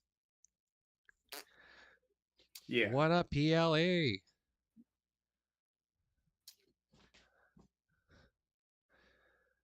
Dude, we're gonna do a thing where fucking PLEs have one match. Oh God, no! Then that'd be at least an hour-long match. Probably. Because they have minimum time that they need to cover in order Yeah. for it to be considered a pay-per-view. Well, do they now with the streaming? Yeah. Because if on ESPN, there are some people that have to pay for it, so it's still considered a pay-per-view. That's true, yeah. Oh, yeah, that's true. You're right. Yep. JP, am I moving the mouse a little bit? There you go. Sorry. There you good.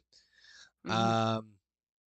I heard this match was chaotic in all the best ways. It was pretty good. Pretty stacked roster overall. I'm not saying it's perfect, but I mean, some pretty big names. I know we have our opinions about Jey Uso, but I mean, regardless, he is a former world's heavyweight champion.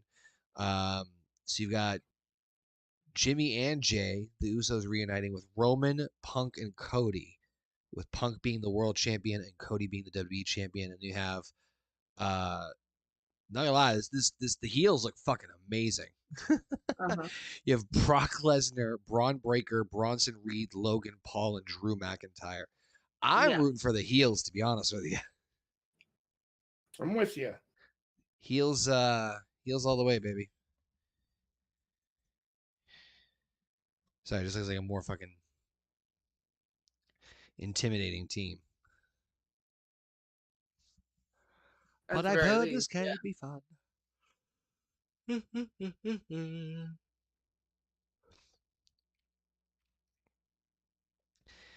Not gonna lie, Logan Paul joining the Vision. I love it for don't- him because he already works so hard at this industry, and Paul Heyman's gonna help him fine tune it. Yeah, I guess it's just gotta get used to it. I just think that yeah, I am curious how it's going to help change things up. And I do wonder how it's going to impact long term Logan Paul bookings. Mm-hmm. Yeah, it's just he's not one of those guys that I don't see him as a world champion yet. Maybe this might change that perspective. I don't know if I would ever put the world title on him. I might have him chase it a Who? couple of times. Logan Paul. I would never. I think Logan Paul is fine where he's at. Yeah, it's kind of what I'm saying. Like, I don't see like what him joining the Vision is not a bad thing per se. I think I just got to get used to the idea of it.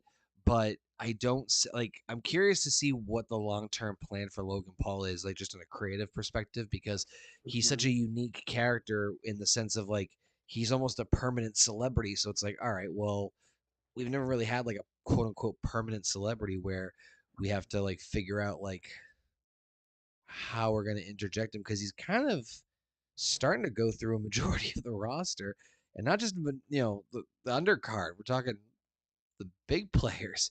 He's had a PLE match with Roman. He's teamed with Drew. Like he's had some pretty prolific matches so far, regardless how you feel about him. So it's going to be interesting to see what. I mean, I think he might win the IC title at some point when Dom drops it eventually. I'm not saying Dom's going to drop it to Logan. I think that when Dom does, wouldn't be surprised if Logan snatches up that IC title to add to his collection. He's about the only one I can believe that Logan Paul could beat clean for the title. Who? Dominic. Yeah. That actually makes a lot of sense. Generals firing out the masses. Mm-hmm. I know. Make sure you wipe all your asses. But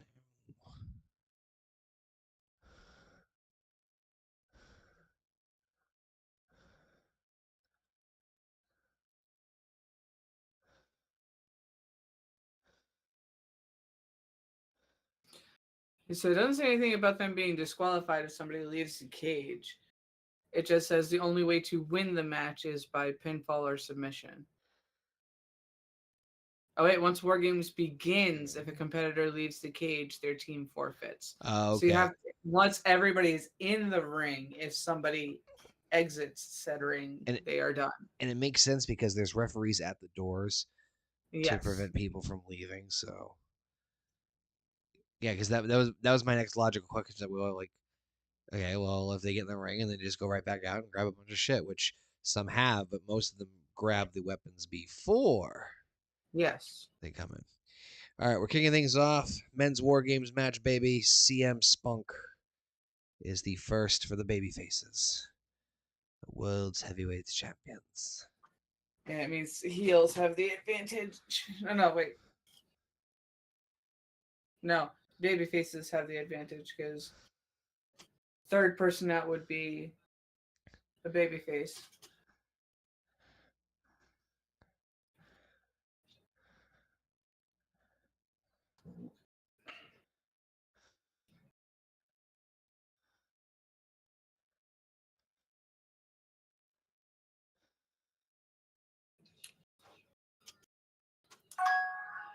Ding.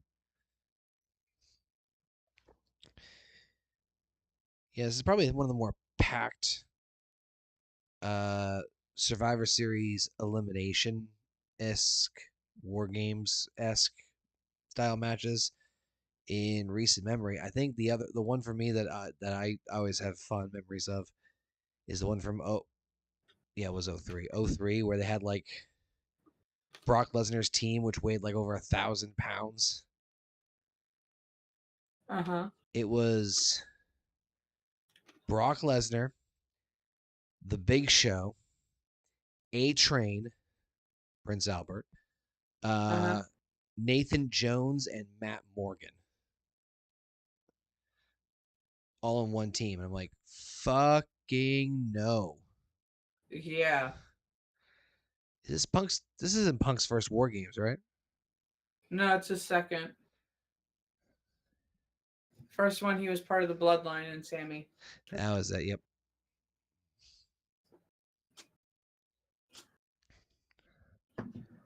Okay, dude, the door's right open there, but okay. Unless he's gonna jump off it. Whoa.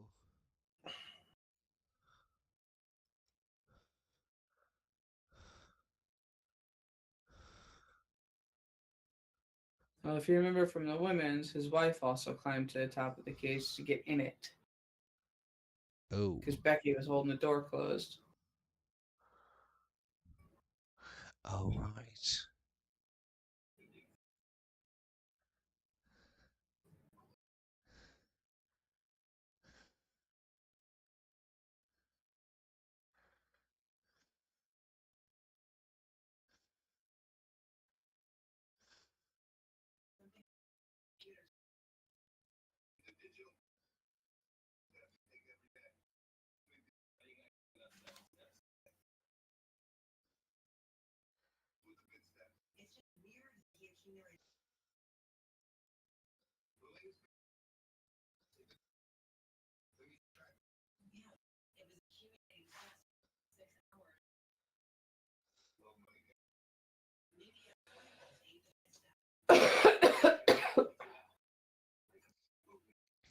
Man, they really milking these entrances, huh? Oh my god. They are.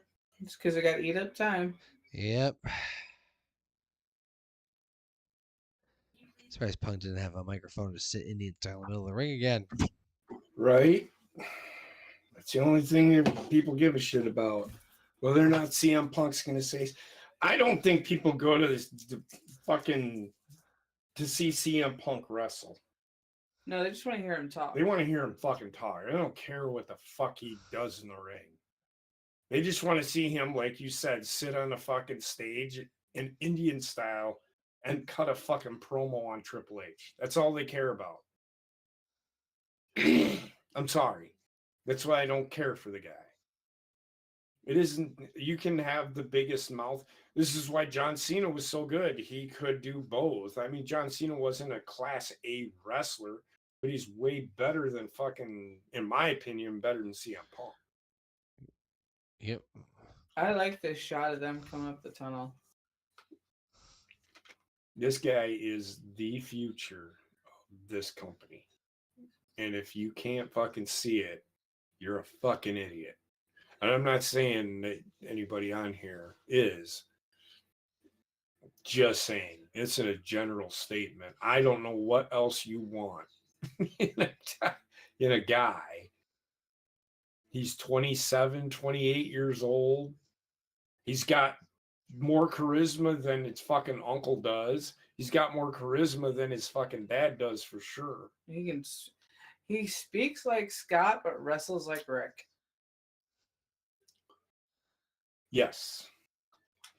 He's not quite there with his promo skills yet. His charisma is just through the fucking roof. I don't know. He recited Steiner math without a problem. Oh, yeah?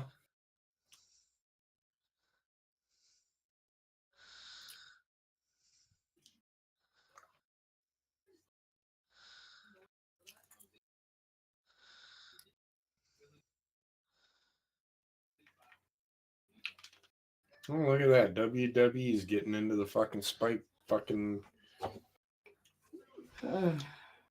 It's for Seagrams, no less. God damn. What's that? And it's for Seagrams, no less. Well, I don't hate Seagrams. It's not bad. They give me a headache if I have more than 3 of them.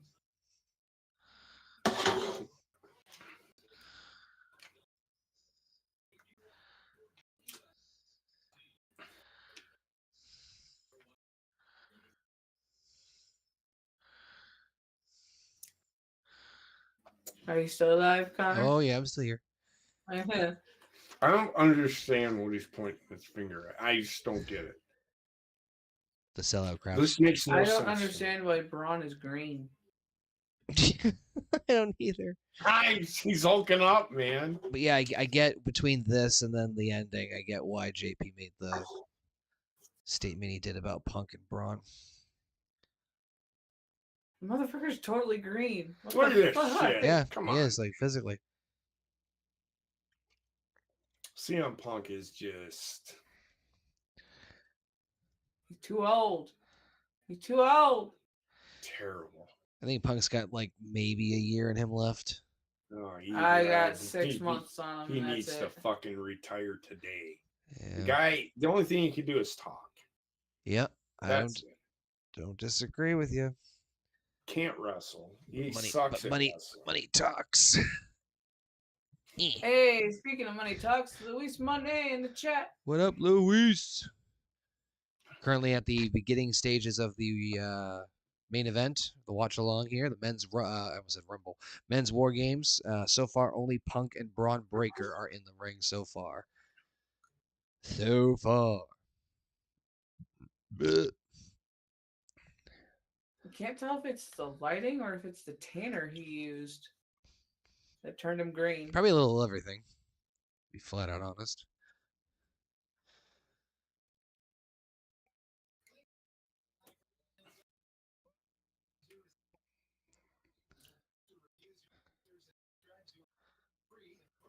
I swear it's gonna be like the next trend too.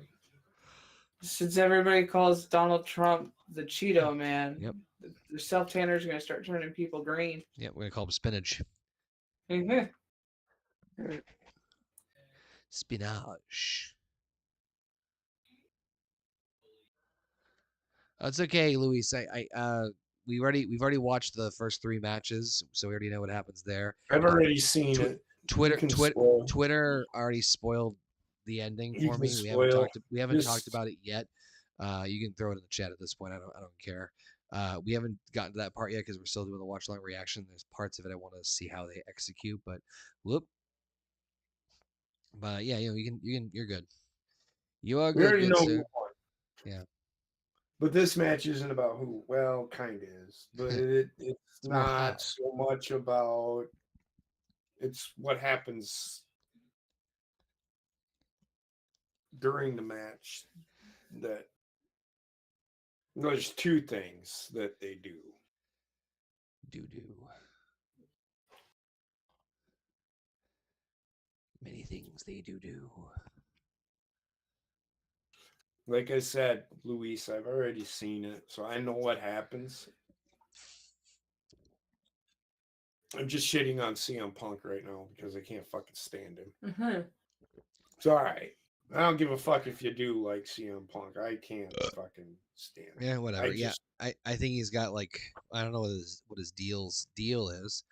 But if I had to guess, I think he's going to stay on and work with the NXT talent. Oh, he's going to be around for a while in terms of behind the scenes stuff, without a doubt. Yeah. I think in ring though, I think he's got a year left. I mean, he'll show up for a few things. I think young man CM Punk sucks. Okay. I didn't care for him. I didn't think he was as big as everybody made him out to be. I didn't see it. No, I mean, I do see the work ethic that he put into it. I appreciate that, but I just What were you gonna say, Heather? I never saw it either. I mean, well, she's the most memorable feud he had was with John Cena, and that was because of John Cena. And 2, him threatening to leave the company. Yeah. And the only other thing that he's known for is the pipe bomb. That's it. That's all anybody cares about. They just want to hear who he's gonna shit on in the company next. That's not a fan, man. Not a fan. Oh, speaking of not being a fan of CM Punk, here comes somebody else who's not a fan of CM Punk. It's Drew McIntyre. I don't think any of the fucking heels in this match are a friend. A friend? They're not be friend or Yeah. foe. A fan of CM Punk. Gonna kick his skinny fat ass all over a war game string. What I absolutely love about this fucking match is what they do in the ring. I don't mind Cody. Whoa! The finish his story thing, I think it needed to happen. He did finish his story. We're trying to move. I don't think they say he's QB1, but they got to build somebody up to be QB1. Yeah. I mean, the real QB1, it's not CM Punk. It's not Cody Rhodes. Okay. I honestly think that Drew McIntyre will beat Cody Rhodes for the world title either at the next Saturday night's main event or he's winning it at the Royal Rumble. Drew McIntyre is going to get a run with the title. I really hope so, man. I'm a big fan of his Me work. too. I really genuinely hope so because I'm a big fan of his work. I hope he does, but I'll be honest. I think there is a little bit more of a intrigue. Oh, nice setup. Behind a Sami Zayn Rumble win because you have a babyface win, and then if you have him go after the babyface champion, who you've kind of sort of teased turning heel a couple of times. No, I shouldn't say turning heel. That's disingenuous. That's over speculating. You've teased him doing heelish things. and you want to have. I mean, I think there's money in Sammy and Cody. I don't disagree with you. I think there's a lot of money in Sammy and Cody. I don't disagree with you, but I just don't think it's happening. I honestly think your prediction about Braun winning is spot on. I think if it wasn't for to be very honest, I think if it's just not I think a big part of the reason that Sammy's winning is because Rumble's in Saudi. I don't think that's the sole decision. I don't think it's the sole reason, but I think that's kind of has a small factor into it. But if it wasn't for that factor and a couple of other things, yeah, I would definitely say all things the way they're going. Like if Sammy was injured for whatever reason, I'm like, yep, Braun's your guy. 100% agree with you. I just think that I think this is Sammy's year. They haven't done anything with Sammy for me to think that that's going to happen, though. That's the problem. What's the idea? They haven't done anything with Sammy. The only thing that he was the main event of the Survivor Series match, and he lost. Well, he won the. You mean last year's? They aren't doing anything. I don't think they're doing anything with Sammy. It might be one of those things where like they're keeping it out of sight, out of mind. So when he does win, it's a surprise. You can't really do that. You can't. I mean, you can do that, but then but then people are going to be like, oh, well, this doesn't make any sense after all the shit that they did with Braun Breaker. That's the beauty of. Well, it's not to say that Braun wouldn't get a world title shot at Mania as well, or that's off the table. It's just I'm saying I think they're giving Braun Breaker the world. They probably they could. I really fucking do, and I think the Royal Rumble is the beginning of that. Well, you could still get both. I just think but I just think he might get a world title shot. Yeah, oh yeah. The Elimination Chamber, which is fine. Yeah. I don't think he's winning the Rumble. That's all I'm saying. Yeah, that's agree to disagree on that one. My money's still on Sam. Well, who knows? Who knows? I think Drew McIntyre is going to be Cody.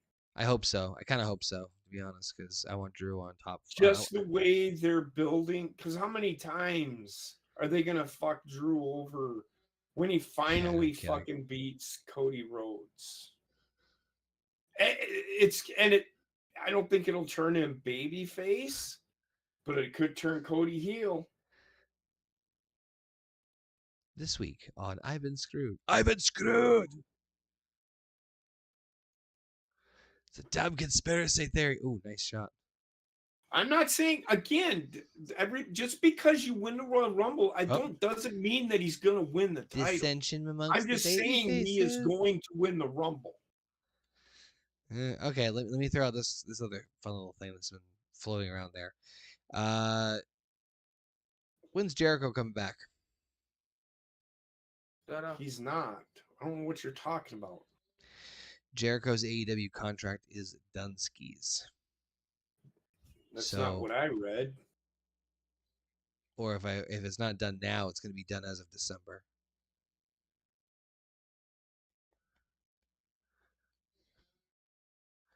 So does that mean we may get him back in WWE? He might. For a retirement run? One last soiree?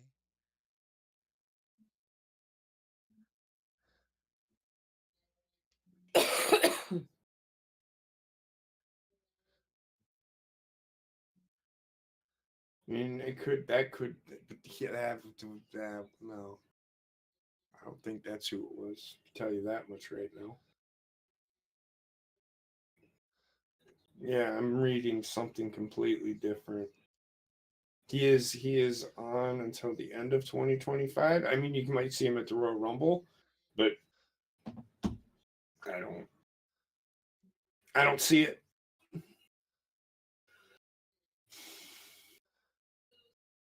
I think Cody's gonna end up turning heel at some point. Oh, yeah, he needs to. That's I really the problem, and they're taking too long to do it. How? I think it's happening sooner than you think. So honestly, he should have became a heel. He should have became a heel He should have done what John Cena did. That's what I was saying. Yes. I agree with you.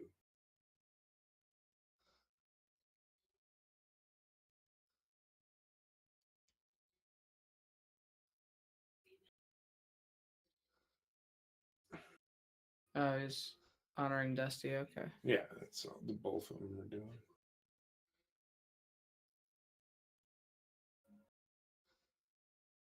So there was, I don't know if it's happened yet, but has Cody Rhodes hit CM Punk?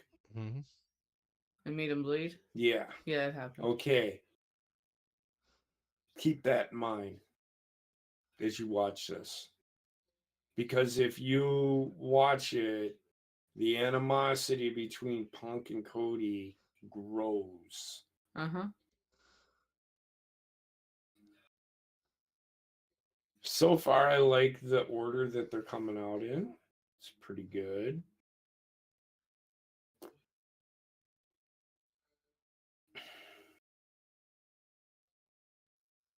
And I will say this, I was talking to my father-in-law, and I'm like, he doesn't like Logan Paul. And I'm like, I understand that.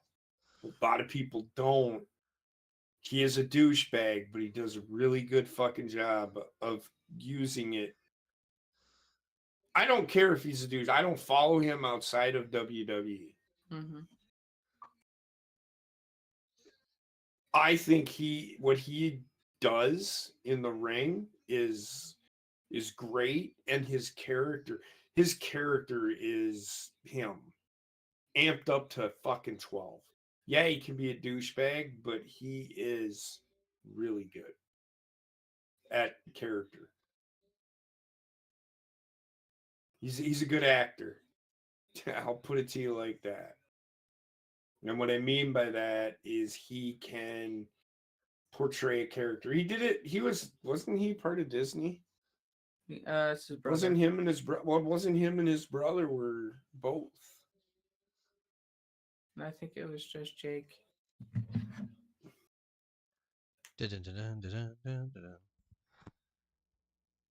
Oh, he's crawling. No, come on. Nope, nope. So let's keep in mind the match hasn't started yet, so they can go outside. Which That I know is will play into factor said later.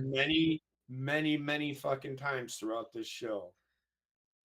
You can't hear it, but they do make mention of it many times. Yeah, it was only Jake. Now, they're rich. They came from money, but they've put in the work to get where they are. It's not like they're just handed something. You aren't just going to get an opportunity to be in WWE and do these kinds of things with who you're in the fucking ring with by not actually knowing what the fuck you're doing. So I give props to Logan Paul. Then I hope Trek is listening. I don't give a fuck what he does out fucking side of fucking WWE. As long as he shows me entertainment, I do not fucking care. And he's one of the most entertaining characters in WWE right now. Dun, dun.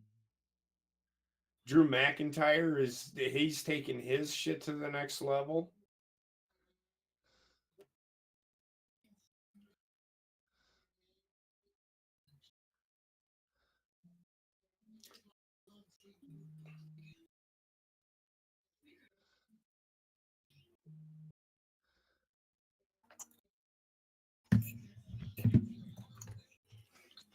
I love how the heels are just kicking the teetotal shit out of the baby faces.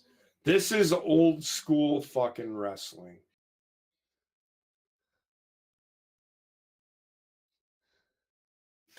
Yeah, he already did that at the fucking Royal Rumble last year. No, he's having a solo match in one of the indie promotions. I'm sure. Go up against Logan Paul. Oh, in one of the indie? I don't get it. Okay. He's working with Randy Orton, actually, to be properly trained. And there's nothing, and that's fine. Again, Until I see him in the ring, I don't care.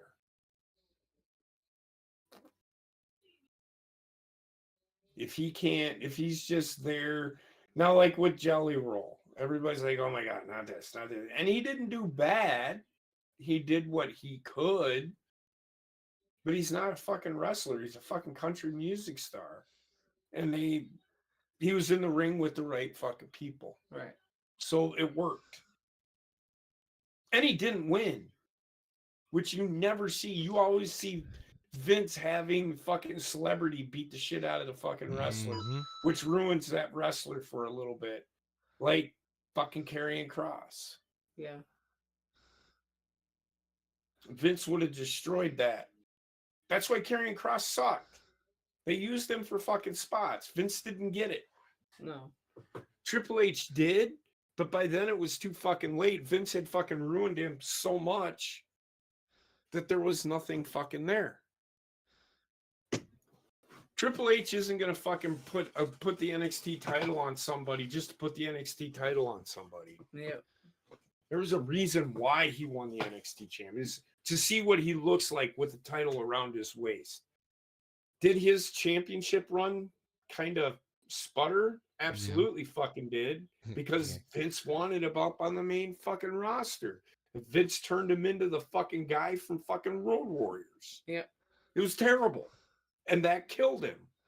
That's what killed Karrion Kross. They tried, Triple H tried everything. The fans weren't fucking buying it. Because Vince fucking ruined him. Because I love Karrion Kross. I think I'm all in agreement. I think Karrion Kross is a great monster heel. Yes. They fucking ruined him. And then the whole contract dispute. He tried to do some things, but it just, Vince had ruined him so fucking much, and he was so fed up with the shit. He's just like, fuck it, I don't care. And yes, what he said, like them, not putting the contract and it's come out that he said, well, they wouldn't do our contracts together. They would only do them separate. I really don't think they wanted Scarlett. No, that's what it seems like. But they never really gave Scarlett the same chance that they gave Karrion Kross. She's nothing more than a valet, and WWE wanted her to be in the ring. She's wrestled before. I know she has. She used to be. They called it the Smoke Show. I just think it was not. It didn't work. She was never ever going to be anything more than what she was. Right. That's not to say they won't come back, because I hope they do. And if he shows up in AEW, he's just going to become another guy. He's already been there once. Yep. They aren't going to fucking push him. And what are they going to push him to? Lose to fucking Darby Allin? Get the fuck out of here. Jon Moxley? Yeah, it's like... If anything, I'd fire Jon Moxley and bring Karrion Kross in to fucking run that fucking group of people that he has. It'd make more fucking sense. Moxley is just only good God. And for those, it's Dean Ambrose. He's just so fucking. He has become a. Nice. He's Dean Ambrose. Yeah, basically. He likes poking himself in the face with a fork all the time. It's just, I don't care. Yeah, I know. Yeah, it's not. That's no, not my spot of tea. He's never done that, but it's just like. But I like this. Bronson Reed just fucking destroyed. We're just waiting on the last two guys. Just so good. It's just.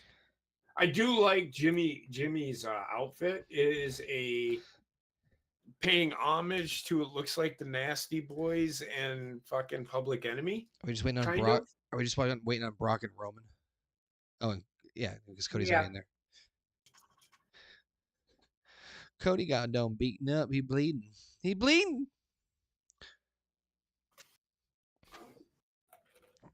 Dun, dun, And I'm okay with it. A match like this needs blood. Look at him just kicking the teetotal shit out of. Look at this, just beating this. Nope, Jey Uso's coming out next. Okay.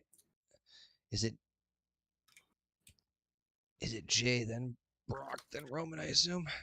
Nope, it's Jay. Let's see, who do they have? Who do they have out there? Logan, Drew, Braun, and Braun, Braun. and So it's got to So be. there's seven in there right Yeah, now. so it's got to be Jay, Yeah. Brock, and Roman. It's Yes. got to be. Yes. No, it is. I say I don't think that unless there's somebody else I'm missing.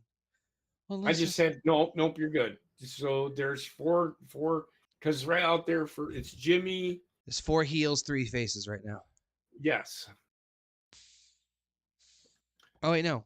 Oh yeah. I know, Nope. Luis. I know. He's all too familiar.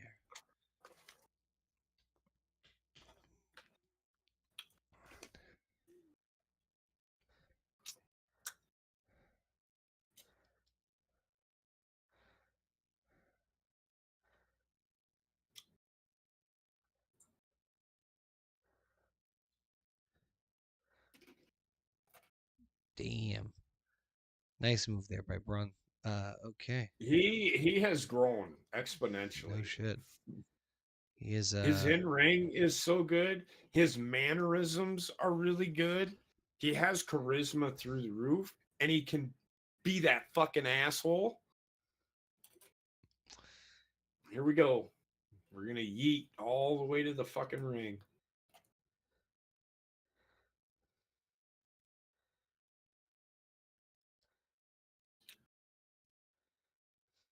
This is where I know that. So what's coming? Basement would absolutely shit all over. I mean, he would take a huge giant shit all over what happens in a few minutes. ooh.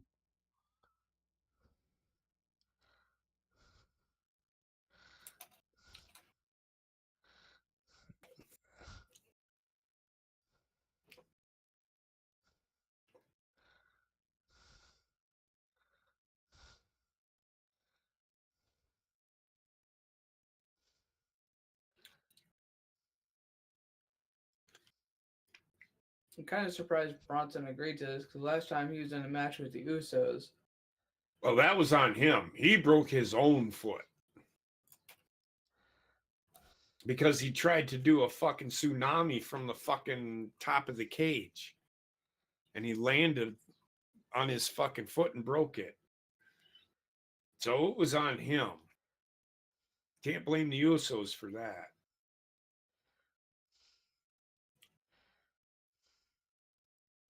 And this is where I have a fucking problem with it. And here we go. We're going to get, now remember, 3 minutes. So we're going to get like 2 minutes of this shit. And he's got to get up there. Now he's going to do, and ready, 1, 2, 3, yeet, yeet. This is where they start doing the yeet shit. Everybody eating. Everybody eating. They had to get the fucking drone shot in, you know that. I don't get mad at wrestling anymore. I just get mad at when they do something and not tell a story with it. That's what makes me mad about wrestling. Look at Jay. Yeah, there's Jay up there fucking eating. Time's a wasting away. Yeah, they're beating the shit out of people.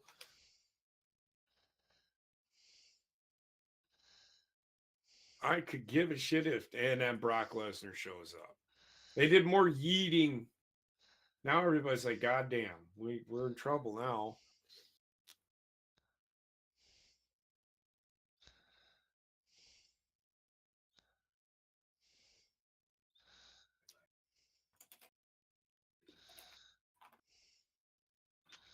far He cry didn't from. fall this time. He didn't fall this time. I know. I seen when he Yes. did that. When he did that, I'm like, oh shit. Even the best of them. Even the best of them fucking make mistakes. I mean, Brock Lesnar has one of the easiest entrances ever, but it happens. He lost his footing. Everybody like, oh god, he sucks. Oh, fucking Jesus Christ! The guy falls one fucking time and he sucks now. This is great. This is just great. Fucking CM Punk trying to hit fucking it's great. Dropped him on his fucking head. Look at it, just suplexing the shit out of everybody.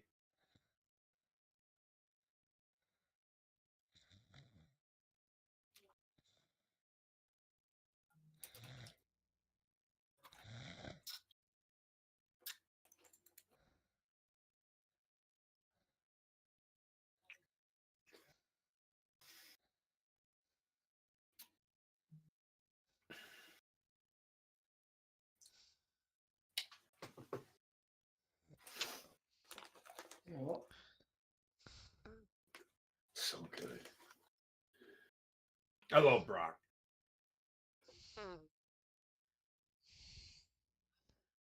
Just destroys everybody in the fucking ring. Just look at him. Just fucking just destroying everybody.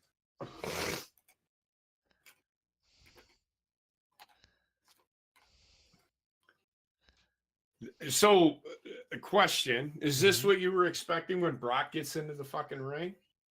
I know it was for me. I'm all about what just fucking happened. He should just fucking destroy everybody in the ring. It's Brock fucking Lesnar. Connor. Although he's getting his Barney colors on right now. Getting his Barney colors turning purple. Mm-hmm. Well, let's remember, Brock Lesnar, even when he wrestled, he would get purple face. Everybody talking about him getting a purple face. He works hard at everything he fucking does, which is what's made Brock so fucking good. Him being purple in the face adds to the character. I fucking love Brock Lesnar, man. Even when I watched him wrestle in college, man, y'all fucking just don't. If you've never seen him wrestle, my fucking god, he only won one national title, but he was literally a beast incarnate. I mean, he would in his final year, he just ran roughshod right through everybody except for in his final match. But he won.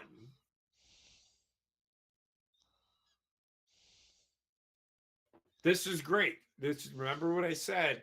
Everybody, I looked and everybody's like, why is he stepping? The match is over. He steps outside of the ring. No, because the match has not started, and they made mention of it all night long.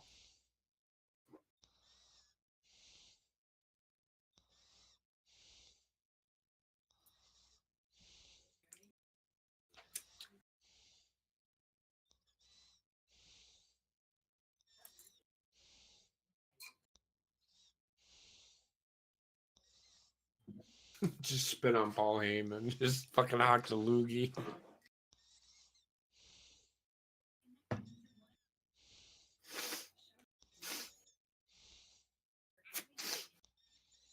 Look at Paul Heyman.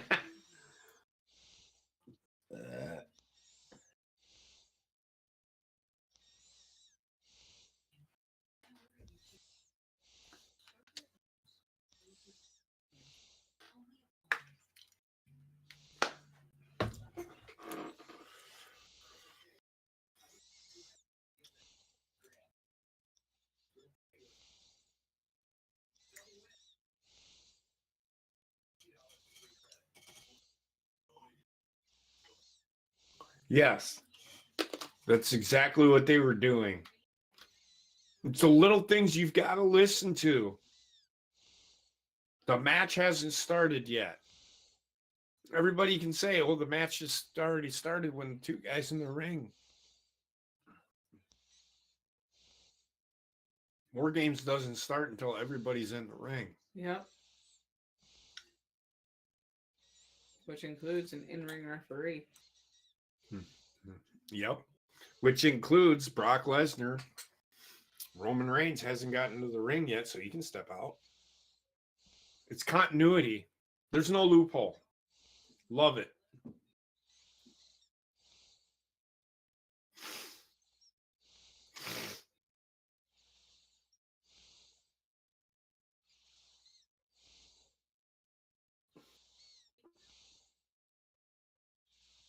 Yep. Up until the bell rings. I think the bell did ring, but that It rings again for when the War Games match. yes. Actually Well, starts. actually, there was no bell ringing. It's the woman let the War Games begin. That's when it begins. I would have just said let the war begin. I wouldn't have said let the War Games begin. That just sounds terrible. And the way she says it is War Games begin. Yeah, it's That's just. what she was taught. I get it. I would have just said let the war begin. Let the war begin. Covers him. 1, 2. This is pretty good.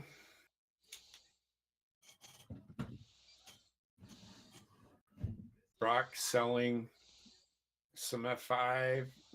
This is what just made it. Sells an F5, sells a fucking crossroads. And a double pin. Logan Paul, then fucking Breaks up the pinfall. Everybody gets their 10-second breather. No, they don't get a breather because this happens. Now everybody's gonna say, well, you just handed him brass knucks. It's War Games. It's War Games, man. This isn't fucking cheating. This is part of the rules. Everything they've done so far. I mean, Io fucking brought in a garbage can lid, and Rhea brought in kendo sticks and a garbage right, can. but the War Games had begun, so they had. It's no disqualification. That's the issue. It's like, well, he can't do that. Yes, he can. There's nothing in the rules that says he can't do that. Because if there was, the referee that was on the outside would have fucking disqualified him already. People seem to forget cage match in general means no rules. This is really good. He's Roman Reigns. Yeah, now I'm just gonna Superman punch everybody with brass knuckles. I love it. It fits with his tweener character. But it also fits for the match. It's War Games, right? Yes.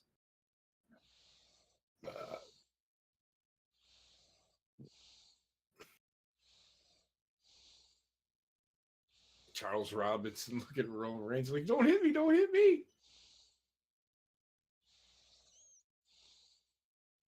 So your dad complained about this, him taking off his thing, and then he puts it back up, and then he takes it off again. It is what it is. I was just shot back with it ups his power by 9,000. That's what I was essentially saying, but it don't. I personally I liked it. This is pretty good.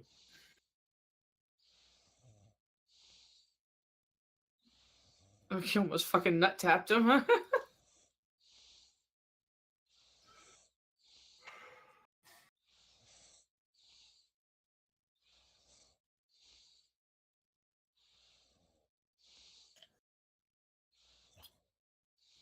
We're just spearing fucking everybody. This is just Cody the Rhodes chaotic. beating the shit out of fucking Drew McIntyre. It's a great shot. Low blow.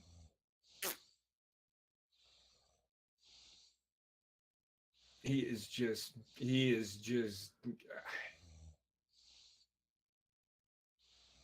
He sees Cody Rhodes. This is a match I would not mind seeing outside of a War Games.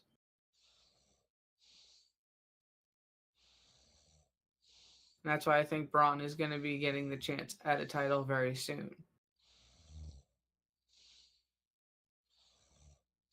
That was kind of a terrible spear. Cody was kind of out of place there. Yeah, he didn't rotate enough.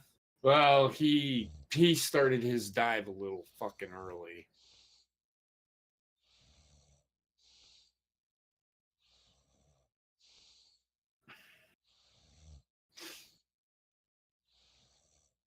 Punk trying to play the Wily veteran.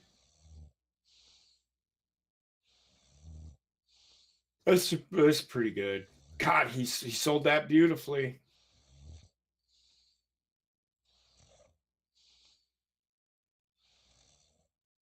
This is great. Who is this?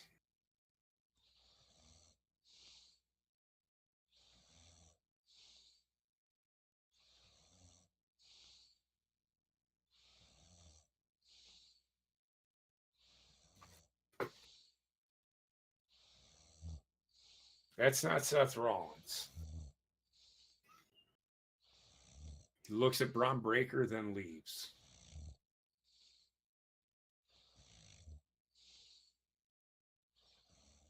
That's not Seth Rollins. Seth Rollins is legit hurt.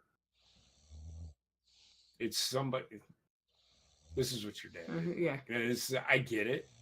I stopped paying attention to it.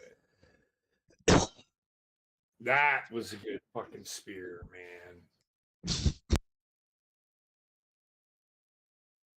Now, that's one theory. Luis, you are correct. I think that's who it personally is. But Heather then said maybe it could be Wardlow. Wardlow, too kind of small, but I mean,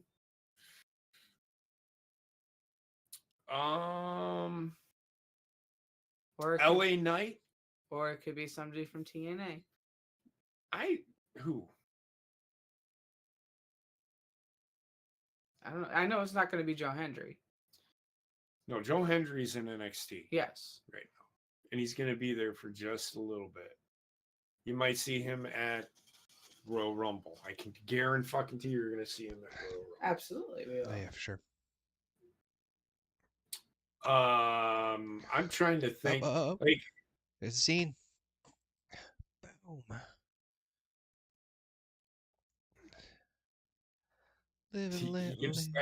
That's just too stocky to be Seth Rollins. Seth Rollins is a little leaner. Yeah. Well, the clothes could be throwing it off too. LA Knight can move pretty quick. I'm not saying it is. We're just saying the possibilities. There's of what it could be. I think it's Austin Theory, personally. It's possible. That's the end of the show. But now what? Wait. Well, it's not the end of the show. I apologize. Mm-hmm. You're getting this. Mm-hmm. Yes, and the right team won. Hands down, the right person won this match for his team. It shouldn't have been Brock Lesnar. Brock Lesnar didn't need to win it.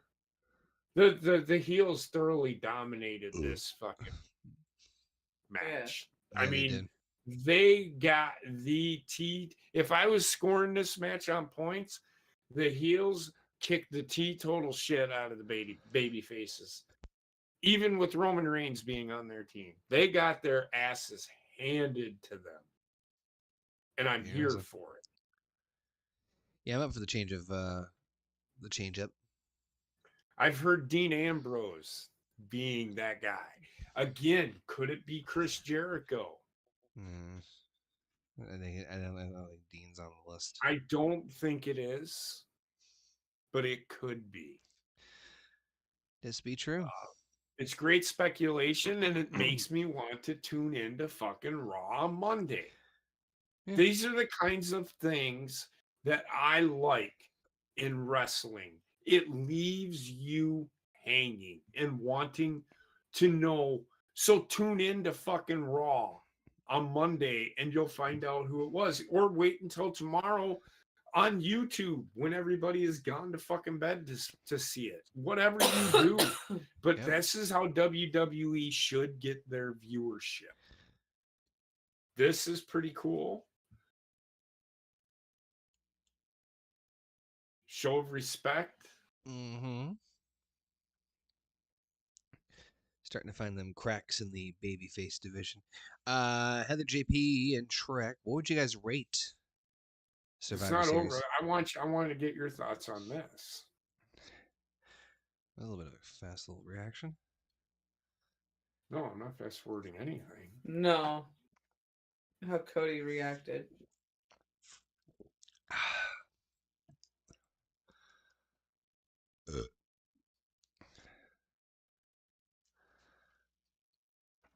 I think they're getting ready to turn Cody heel.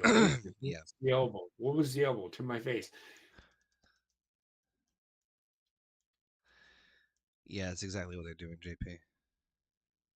You think so? I'm serious. Yeah, no, I'm dead serious too. I think they're reminding the audience of some of the heel stuff he's done. And I think this is going to be one of the bigger moments that'll be referenced in the future when it looks back to like, oh, what made you turn? This is one of them. So Roman says to him, "Just know I will never team you with you again. This is the last time we ever team." And Cody looks at him and goes, "That's fine. I don't care. Great. Yeah. I got you. I don't care. It's fucking great. I like it. Okay. This is where people are going to start booing Cody. Yep. And this is where he's going to turn. Right. And I'm here for it. I love it. And that's the end of the pay-per-view. What would I give? This is probably, honestly, the best main event pay-per-view I've seen this year. Less is more for me. The storytelling is great because we're getting to that time of the season where they need to figure out who's going to be in the main event at WrestleMania. No, I know. I'm not disagreeing with you. No, and that's what I'm thinking. Wrestling-wise, that's probably the best War Games match I've seen in a very long time. I think it's been one of the better ones for sure. Not the Cena match again. They're trying to do more story here because you have to with the middle two matches. You have to the match with Stephanie Vicaire and Nikki Bella was just a buffer between. It gave that buffer between the two War Games matches. Could there have been a fifth match? I'm sure they could have fit that Survivor Series match that they did on SmackDown and put it in there. Yeah. But then they would have had to have had a women's fucking match because you know how WWE is. Yeah. So what would you overall rate this letter grade? I'm gonna give it a 7.5 out of 10. Okay. Because of everything that I explained. Heather, I like the ending. Yeah, fair enough. Heather, how about you? I'm not far behind him. I'm more at a 7. Yeah, I think I'd go 6.5 for me out of 10. I mean, it's pretty much better than what they've been doing. Yeah, I don't disagree with you on that one. That doesn't. I mean, I get it, and people are gonna be like, "I'm still not watching weekly." That's fine. I'm still not watching weekly either. I don't know if Trek is still alive. Yep. All right, Trek. What is yours? Motherfucker, I've been trying to get you to talk all fucking night, and here you are. I passed out. Now, of course you fucking did. It's all right. I'm never sharing screen again. What till tomorrow. What would you grade the letter if you were to grade this Trek letter grade or out of 10? I'd say 7.5. All right, you liked it a little bit better. He didn't even watch any of the good shit. What did you see? You don't know that. I did see the Cena stuff. I saw the War Games match. Which one? The men's one. Did you see the women's one? Yeah, What'd you think of it? it was good. I liked it. What made it good to you? I Go ahead. like the entrance. I do miss the shark cages. I thought they could have brought those back. I don't know why they didn't throw it unless the stadium was too small for it. They felt. The stadium's too small for it. He's saying maybe. No, Maybe. it's bigger than the fucking stadium that they were in last year. Just saying. Anyway, Shrek, continue. Go ahead. Yeah, I thought it was good. Like I said, I would have kept the shark cages. I did like the way they did it, but I think the shark cages would have been better. They kept those. No, I think that what they did was better than anything they've done. It's more efficient. You it's don't more have efficient. referees fighting with the lock on the Yeah, cage. it's more efficient for me. I appreciated it for a while they were there. But it works better this way. As far as the match goes, what made it good to you?